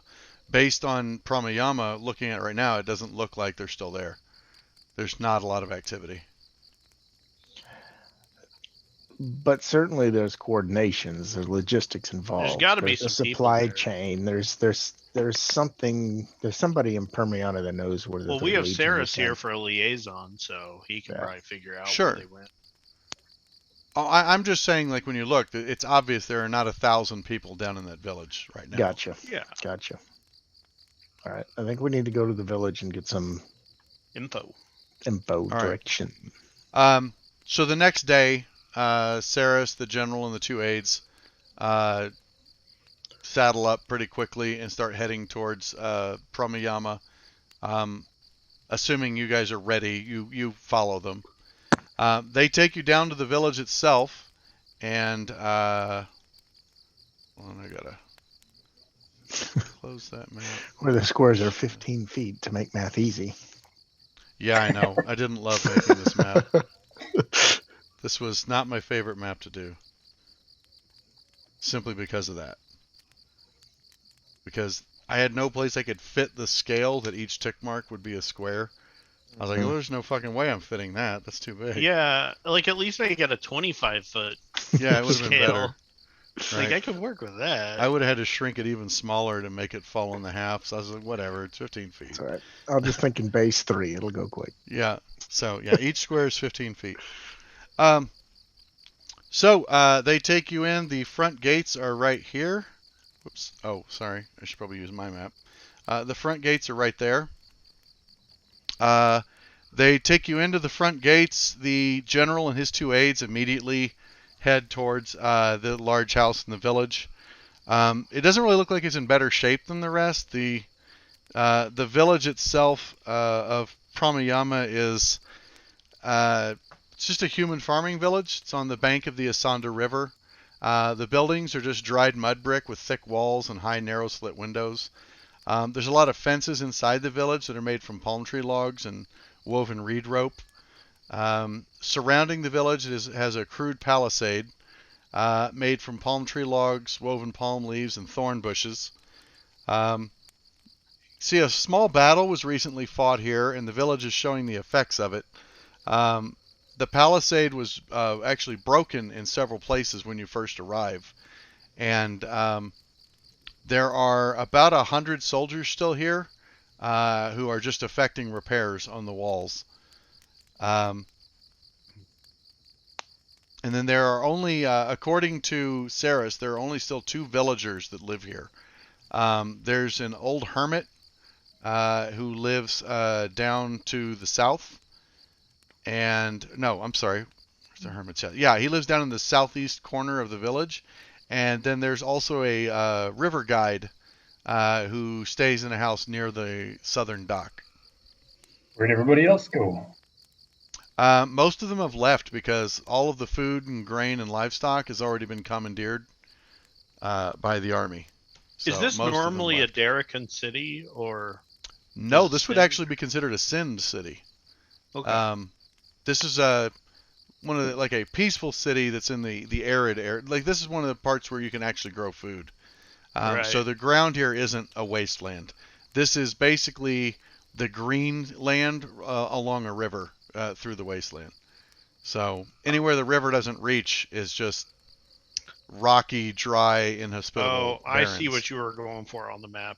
Okay. What? It's brown and green. Cut me some slack. Oh, yeah.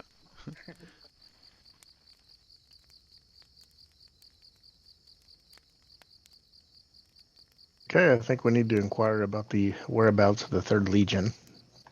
And it may be useful to talk to some of the old-timers here to get information about... The 2 old-timers? I mean, the guy with the boat may be able to get us to the salt swamp quickly if we need. If we need. But I'm wondering if they have rumors about how the tribes that were warring for so long actually were united. Well, it's mostly soldiers, so... Sure. If we can figure out the how, maybe we can ascertain the why. So, Saris offers to meet up with you in a little bit after he gets apprised of the situation in Promiyama, and he can give you what information he has to see if it'll help you with your task. And then he excuses himself into the commander's house. Should we go find the old boat guy? Seems like a valid. I'd rather talk to the hermit. I'd say we talk to them both. Like, why do we need to talk to the boat guy right now? We can go talk to the hermit. Talk to the hermit first? I'd rather talk to the hermit. All right, let's go to the hermit first. He seems like my people. Like, he lives in a farmland. All right, he didn't the hermit leave is down when here in shit this happened. little southern house. He's a dirty, smelly person living in a hut. I like the hermit. So the hermit is in his hut at night. In fact, do you mention going to see him to Saris? I would imagine we got the information about 2 locals from someone. Yeah, Saris would have mentioned that like he does not come out of his house during the day. That you probably want to talk to him in the evening, or at least when the sun's starting to go down. He's a little skittish.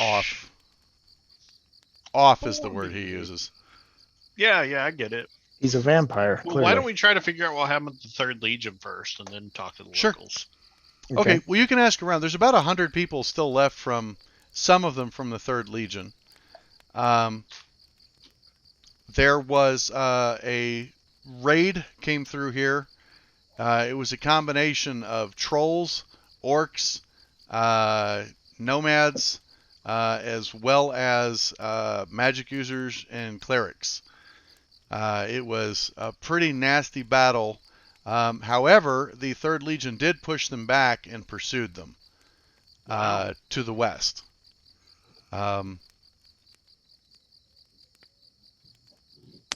Partly because the 3rd Legion had some of their own wizards and clerics, which helped even the odds a little bit. The 100 or so people that are still here are just trying to effect repairs before the 4th Legion arrives, not knowing that the 4th Legion is not coming. Would we know, based upon our map and what we've been told about the region, if trolls and orcs... Trolls are native to swamps, or at least found in swamps, so that's not outrageous, although they're a long way from their swamps. Orcs seem more like mountainous. Orcs are definitely more of a mountain or subterranean monstrous race, although a lot of that's not by choice, that's by availability. So orcs and goblins alike, if they'd had the opportunity to have nice grassy lands with plenty of trees, they wouldn't necessarily reject that. It's just that there are other races who can kick their ass that want those lands. Gotcha. So, they don't live in the woods because the elves kick them out. So, I'd like to ask him about Noriad, see if any of them knew him, or like if he died in the battle or anything like that. Actually, they say that Noriad, a couple of the guys there know him. They say Noriad performed heroically. He led a squad that bested one of the trolls, and he was promoted to a corporal, and corporal's above soldier, right? That's the first promotion, isn't it? We're good with it. I can't remember. So it's Derek in military ranks, or whatever you say. Okay. Well, I was trying to at least. If you want him to be an admiral, and that's the rank above whatever he's at, it's a rank above squad mate.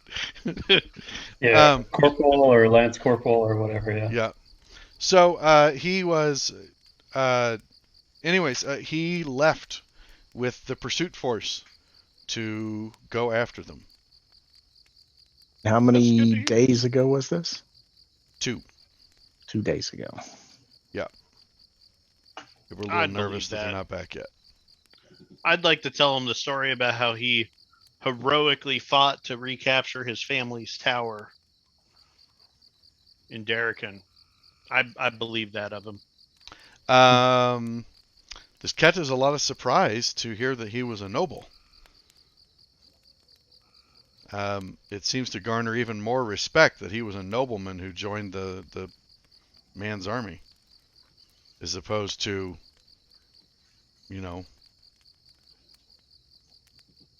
being another commander who's never seen any battle.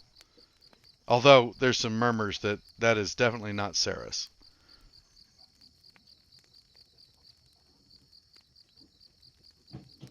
Like Saris is not a noble? Saris is not a. Saris appeared. He handled himself like nobility. Like he's always had nice armor and a horse. But he, like, even you, in the time you talked to him, you could see he's got scars. His hands are worn. He's used that sword. It's not. He could have been born into it, but he's a soldier. Yeah, exactly. That's a good way to put it. He may have been born a noble, but he's a soldier.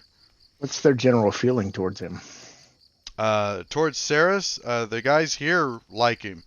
Most of them can't stand the general because he never addresses them. He's never has time for them. He just orders who's going to go where next. Do they know well, Saris is, or where he's from, or anything? They all call him the general. Generalissimo. So it's the general versus the master. Does he build metal buildings? No. He's really big on insurance. The soldiers know about the master, right? They've heard the rumors of who the master is. They're pretty grand tales. Most of them say that the master is a god and that this is a hopeless battle. And then there's just as many rumors that say that's just the tales of scared little boys peeing their pants at night. Yeah. The only thing they unanimously agree on is he is far to the west across the Great Wastes. And the only reason they agree on that is because they haven't heard anything different. Yeah, probably so. None of them seem to actually know. Is this raiding party indicative of the armies in general that clash, just smaller scale? Is it like a scouting party maybe that was testing Periana for strength? Well, actually, it was a pretty large probe. It was several hundred men, or several hundred units strong. But it wasn't indicative of how the fights usually go. Their casters and their spellcasters were neutralized pretty quickly, and so it became a stand-up fight. And while they had monstrous troops, they were outnumbered heavily by the Legion. The battle honestly was fought to a marginal victory at best. It was probably more of a Pyrrhic victory. They lost a lot of men. And that's what half the soldiers here are doing, is they're on funeral pyre duty. They're still smoldering piles of ashes from the bodies they had to burn.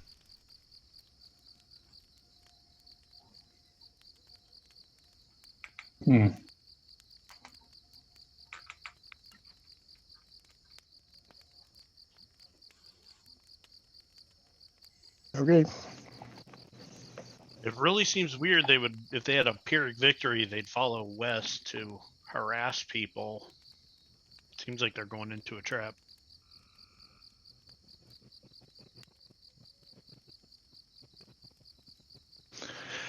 All right, let's talk to the boat dude then.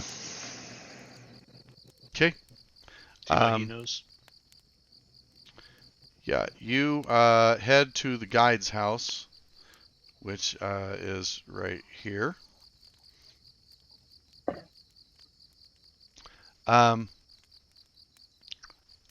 you get down to his house, there's a man sitting on the porch who's got a thin piece of looks almost like silk cord, and he's wrapping it around a fishing hook. Looks like he's making some kind of fly lure.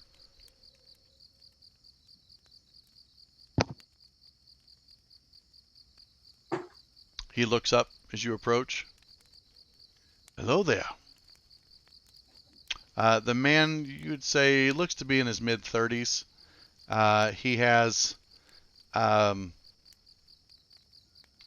his darker skin, kind of an olive complexion, His hands and face are rugged. They've seen a lot of wind. And he's wearing loose, flowing clothing to keep the sun off of him. Come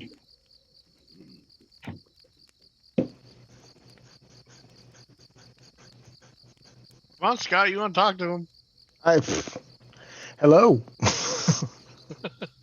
What brings you to Pramayama? You don't look like the normal soldiers. Nah, we're on a fact-finding mission. We're trying to figure out what is going on. Surely your city has suffered many of the effects of this war. Well, sure. City's a strong word. But yeah, they came here and took all our food, took all of our livestock. Can't say as I much care for your armies. No, can't say as I much care for armies at all. Maybe we can come up with a way of removing the need for the armies in your area. That would be my goal. Yeah, I suppose everyone's got to have a goal. Sure. Name's Pormus. Pormus Theocrates. Pormus? Well met, Pormus. I'm Weedall. I like airships. I don't reckon I know what an airship is. But I guess it's a pleasure to meet you all the same, especially if you're not here to take my food. No. Can I give him a good berry? Sure, you take a good berry. He looks at it, pops in his mouth.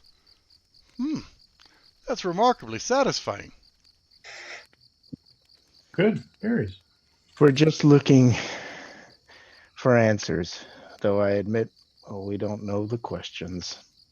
We'd like to know how this war started. We'd like to know how to end it. I don't know how it started. I just know that all of a sudden, raiders showed up, started attacking the village. That was bad. And then... From the desert? Yes. That was bad. But then, multiple tribes started to raid at once. That was really bad. And then it seemed like a dream that a legion of those soldiers from Darrakan showed up and helped defend our shores, pushed them back. It seemed wonderful until they started taking all the food so that they could defend us. Soon, most of the villagers left with their crops already harvested. No desire to continue defending this place, as it just became a staging ground for death. The last attack was the most direct one I've ever seen. Not ashamed to say it, I survived by hiding in the mud down on the riverbank till they were gone. Why do you stay? Well, I'm a guide. I'm old. I don't have anywhere to go. Don't have any family anywhere else. And the army pays me some to help with scouting. I know these rivers. Have sailed them all my life. I hear there's one other who stayed around too. Do you know why he's doing it? You must mean the old hermit. Sure.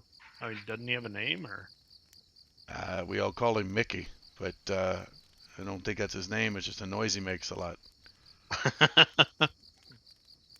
He's just crazy.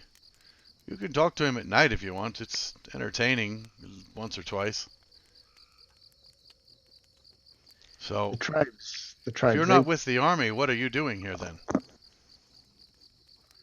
Just trying to figure out how this started and how and stop the tribes. You said the tribes being united. That's never happened before, and not that I know of. But that's the master's orders. Matter of fact, those nights ago when I was hiding in the mud, I'd hear a young boy screaming out in pain, and then hear, by the command of the Black Master, and then his screams would stop. Would that boy rise up? No, he'd cut his head off. He'd cut his own head off. No. The man attacked. Okay, I'll make it clear. He heard somebody yell by the command of the Black Master, and then the guy chopped the kid's head off. This is a kid wounded in battle. Are the tribes normally so bloodthirsty, or is this new as well? No, normally they would raid. Normally the raiders come in, they take food, and they leave. There's not much point in killing the farmers, or there won't be more food to take. Matter of fact, one could have called them reasonable. They didn't even take all the food. They left enough to eat. I'm not saying it was a good arrangement, but suddenly they became a lot more bloodthirsty. They looked to occupy instead of raid. But I guess this change in their behavior that we're trying to figure out. Well, everything points to the master, whoever that is. We're hearing a lot of that.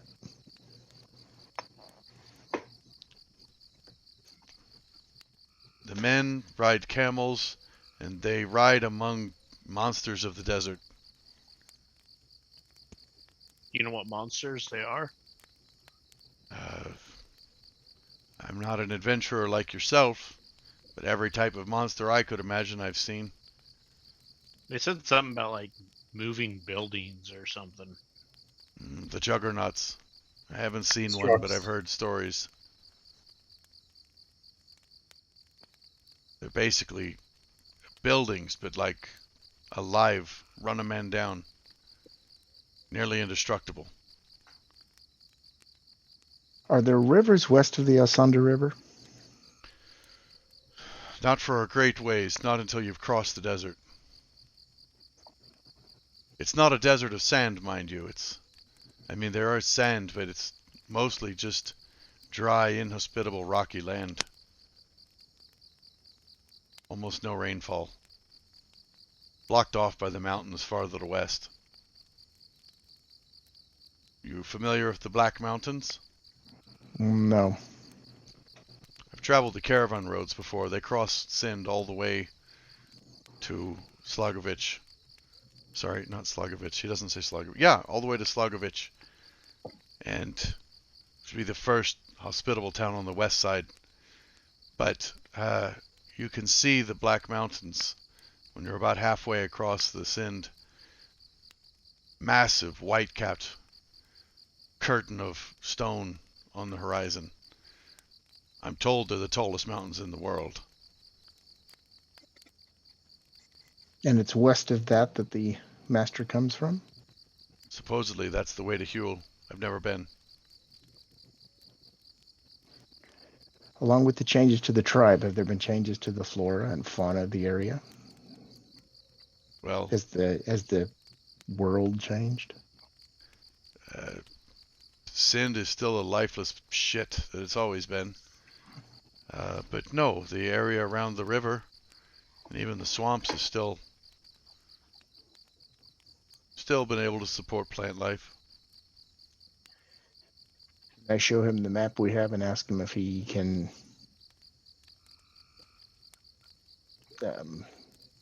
show us more to the west, specifically to the west of Pariama, where the 3rd Legion presumably is searching. What do with that map? God damn it, I didn't write that one down either. I gotta quit closing these maps. Quit asking questions, Scott. Jeez. I'm running out of questions to ask, Brian. I'm hoping somebody else has some. Okay. I got nothing. I'm also out of water, so I'm about to go get some. Reveal. I'm monopolizing tonight. Yeah, I'm monopolizing the conversations, and I don't like it. No, that's good. I don't have too much to say to this guy. I want to talk to the crazy hermit. Don't worry. By the time Weedall's talking, it'll be nighttime. I know. I'm just waiting.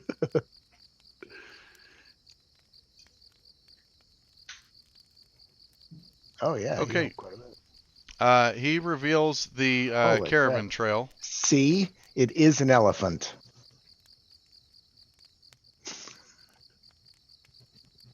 And that Poor is elephant broke his trunk. That's all the area he knows, because he's never traveled anything except the caravan road and the river up to the salt swamp.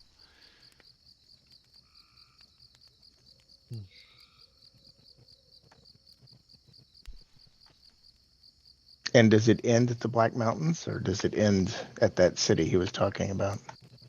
It ends south of the Black Mountains. Okay. He doesn't know of any way across the Black Mountains. No. I wouldn't have it in that. That's fine. But a trade route doesn't end. Normally, a trade route ends at a city. Yeah, he said it ends at Slagovich, but Slagovich is even further. Gotcha. Okay. He's never been to Slagovich either. He just knows that's where the trail goes. Normally, his job might be to guide people along the trail near the salt swamp. That's it. Right. Okay. Well, we know somebody potentially that can be a guide for us for coin. Or we got Stefan for free. His services are available, but it's 500 gold to take you upriver to the salt swamp. A hefty price. That dangerous? Well, there's an enemy army out there, and then on top of that, the river and the swamp themselves are quite dangerous.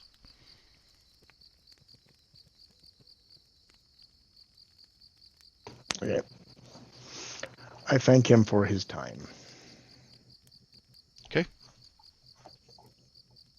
So, you travel over to catch the Mad Hermit. Gonna wait for at least evening. Well, yeah, I assume as it's getting closer to dark, you go visit with him.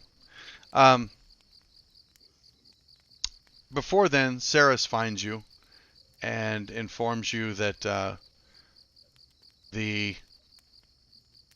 basically doesn't tell you anything you didn't already know, but he tells you that there was a large attack. Currently, the general is organizing the remaining troops are here to set up picket patrols just to patrol around the area until more reinforcements arrive.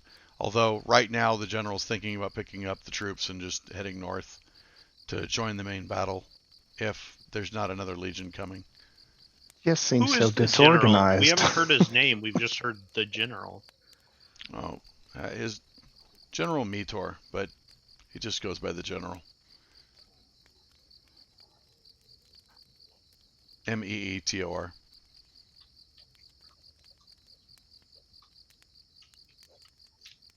Why does he just go by the general?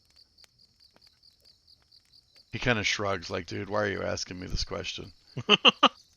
Well, ask the general. It's just kind of interesting. Most of the time generals are, General Meteor, General Diocrates, or General whatever. Between you and me, he's a miserable old bastard. And I guess he just can't be bothered to listen to his own name. The whole war effort seems disorganized. I mean, you have a legion that went out west chasing a raiding party. You're talking about your legion going up north. It just doesn't seem that there's an overall strategy to this. And the one that was down south was they barely won, and they're still chasing position. A retreating force into what's probably a trap. That seems suspect. Yes, it seems like a terrible idea to me. But I'm not here leading these troops. How long have you known General Meteor? 10 years. Has he changed over that time? Has he always been this rash? I wouldn't say rash. He's very calculating. For him, we saw a victory. And then, it wasn't surprising that he took the action he did this time. The 4th Legion's job was to reinforce with the 1st and 2nd and then take the fight out. So, initially they were supposed to meet the 1st and 2nd in Pramayama. When we met them coming into the valley, he meshed them up right then and said, why waste the food and resources? Let's get to the fight. And sent them off. He came down here to gather what was left of the 3rd Legion. And to find out it was gone. To find out that only 100 of them are still here and hundreds of them were down. They're already at half strength and pursuing a force. But our hope is that force returns soon. The main thrust of the battle right now is north of here. Yes.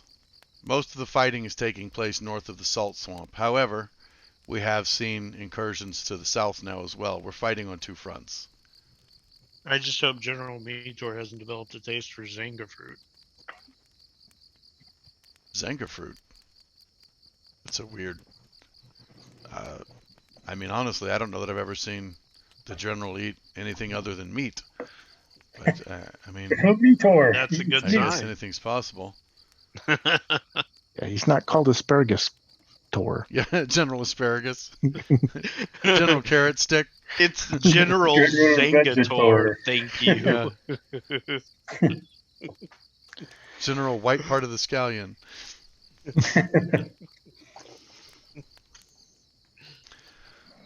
Okay.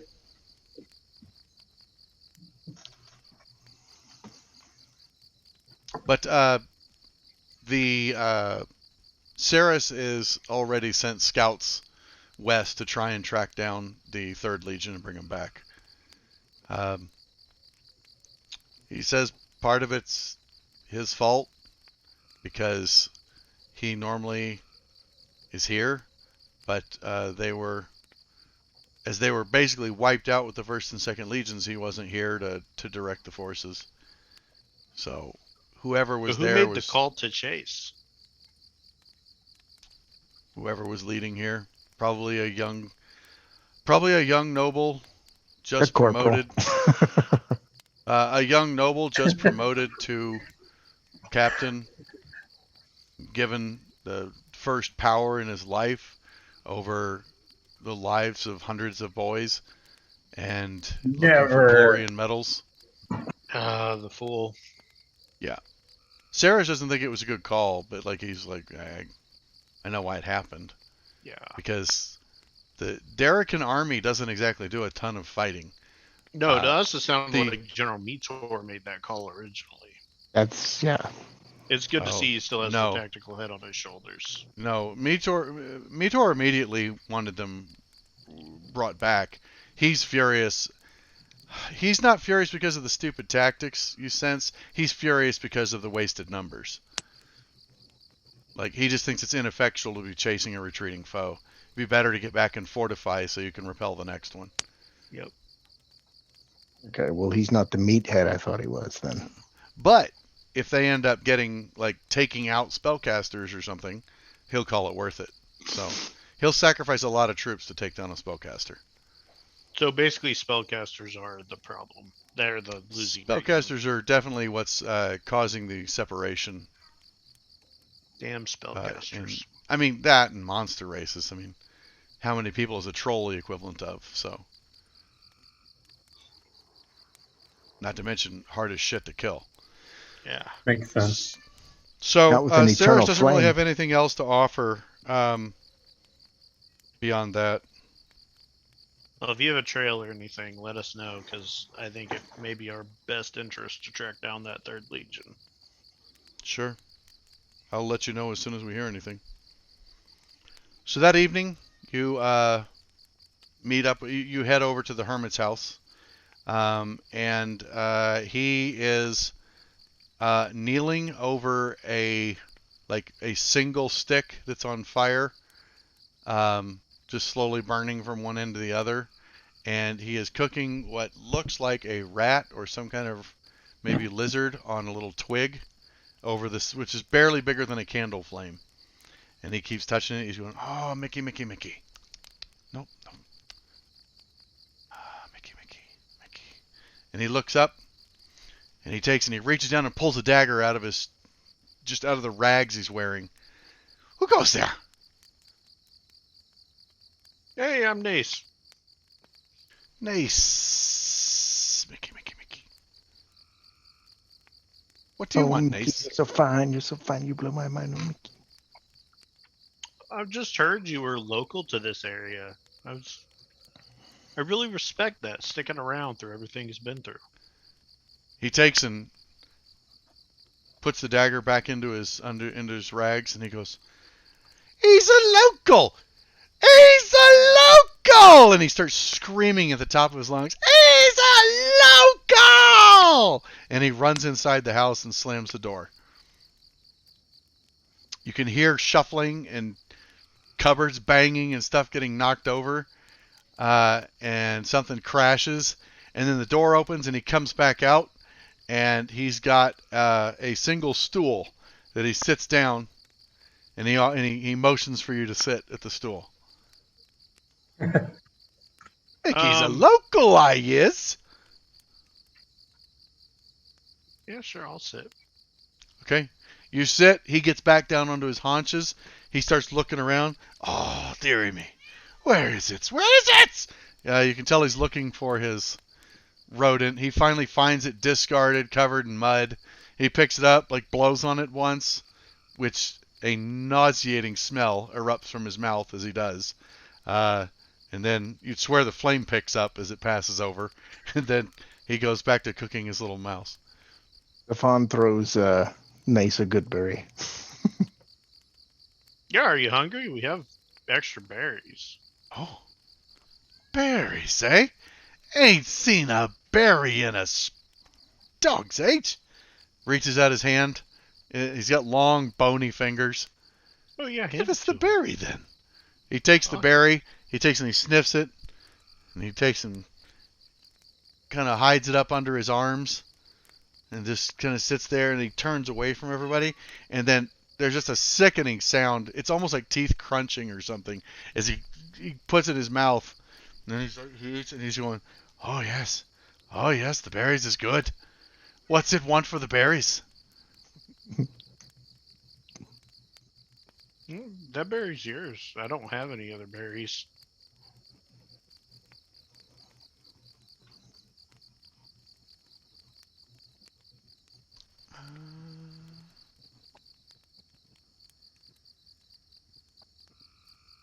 Okay. I'm sorry. Say that again, Brian. I was just reading ahead a little. I said I don't have any other berries. That was the only one I had. Oh, yes. But what does it want for the berry? Information.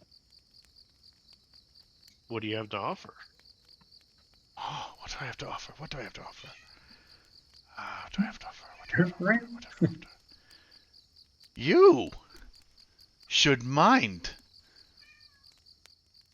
The eyes of those not near can see.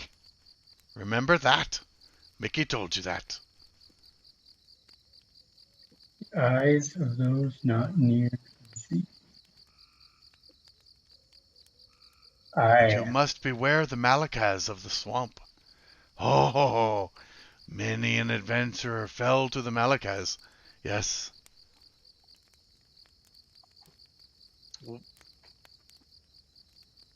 So how long have you lived here? Oh, me life. What is your quest? Why not?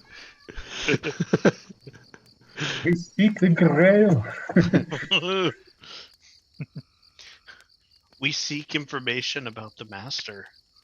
Oh, the master, yes. Information about the master I've already told you. But you seek the gate that scorpions guard.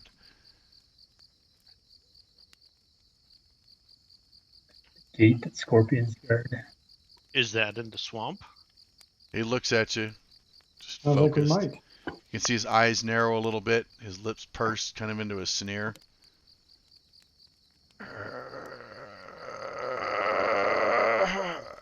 And he shits. Just a turd. Just falls out from his rags, splats on the ground. Does it look like a scorpion? If so, I quit. No. This game took a turn. I'm done. You can keep the gates. He takes and shuffles back a little bit, and he looks again, and he stands up and he goes, no. And it seems incoherent. And he goes into the house, and he starts yelling at someone about the mess they made on the floor. Hey, Stefan could probably come up with some more good berries.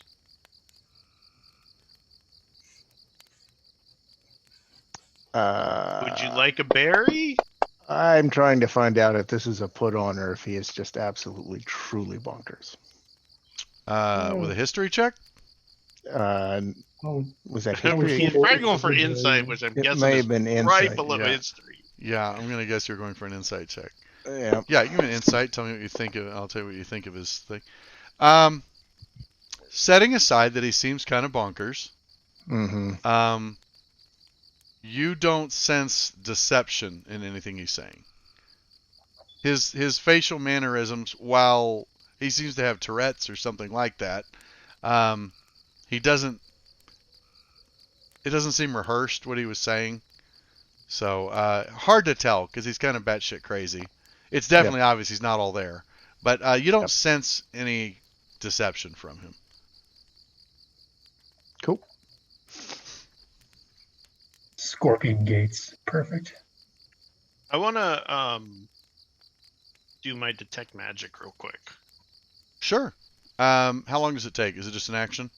Action. Okay. There is, outside of you guys, there is nothing magical here, including the old man. Okay, I'd like to get a good berry from Stefan and knock on the door and say, "Hey, we have another berry for you." You hear him. He's deeper in the house now, screaming bloody murder as you knock on the door. Just screaming. Like what? Like stop knocking the door, bloody murder? Terror, blood-curdling terror. Oh, he said something he shouldn't have. And Barry didn't sit well. Obviously not. It ran right through him. Kick the door down and went inside. Okay. The door gives easily. The house is in horrible repair. As you kick the door open, there's shit and piss all over the front room. I mean everywhere. It just reeks. The furniture is really just boards and shit that have been stacked up into a pile. You can see he's cowering on what looks like just an insect-ridden straw mat in the back room that a little bit of moonlight's coming in through a hole in the ceiling. He's cowering in the corner looking at you, and he's just shaking uncontrollably. It looks like he's cold, except it's it's probably 90 degrees out. At us? Yeah, and he's just looking at you with wide-eyed terror. Okay. Would you like a berry? He just starts screaming again, like, ah! Ah! Ah! Just freaking out. I'll toss him the berry.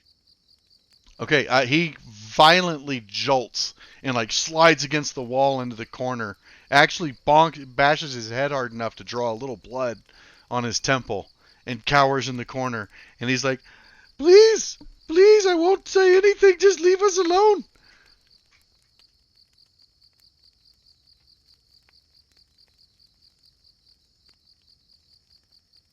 I'm going to toss that at him. Okay. Well, it had Weedle targeted, but... he is... yeah, you reach out. There's a flash of light that caresses him, and it heals his temple. And he looks at the thing, and he's like, thank you, Master. Just leave us alone. All right. Enjoy your dinner. And I'll leave. Okay. You venture back out of the building. He's just... the whole time you're watching, he's just sitting in the corner, just trembling, eyes wide. He won't look at you now. He's looking in the corner, and then you can hear him kind of gently whispering to himself to calm himself, telling him it's going to be okay. Hush now, you can sleep, and kind of drifts off. Can I scan around real quickly to see if I catch somebody maybe that he caught a glimpse of that we missed? Sure, perception. Because he sure turned off quick.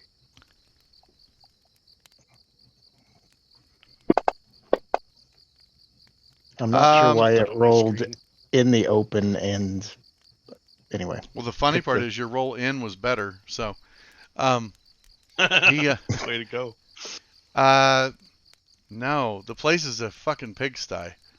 I'm sorry, I meant around. We were outside If okay, I mean if even somebody outside. maybe You don't see anyone lurking around. No one skulking. He's breathing hard. Like you can still hear him breathing inside.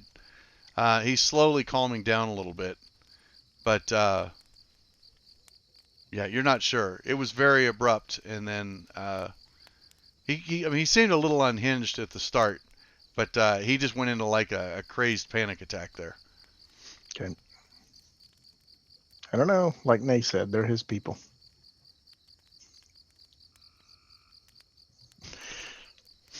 Dude, I have a hunch that we were being watched. Yep. Me too. Somebody could detect scrying. That's not up my alley. You're not that kind of wizard. I can detect magic.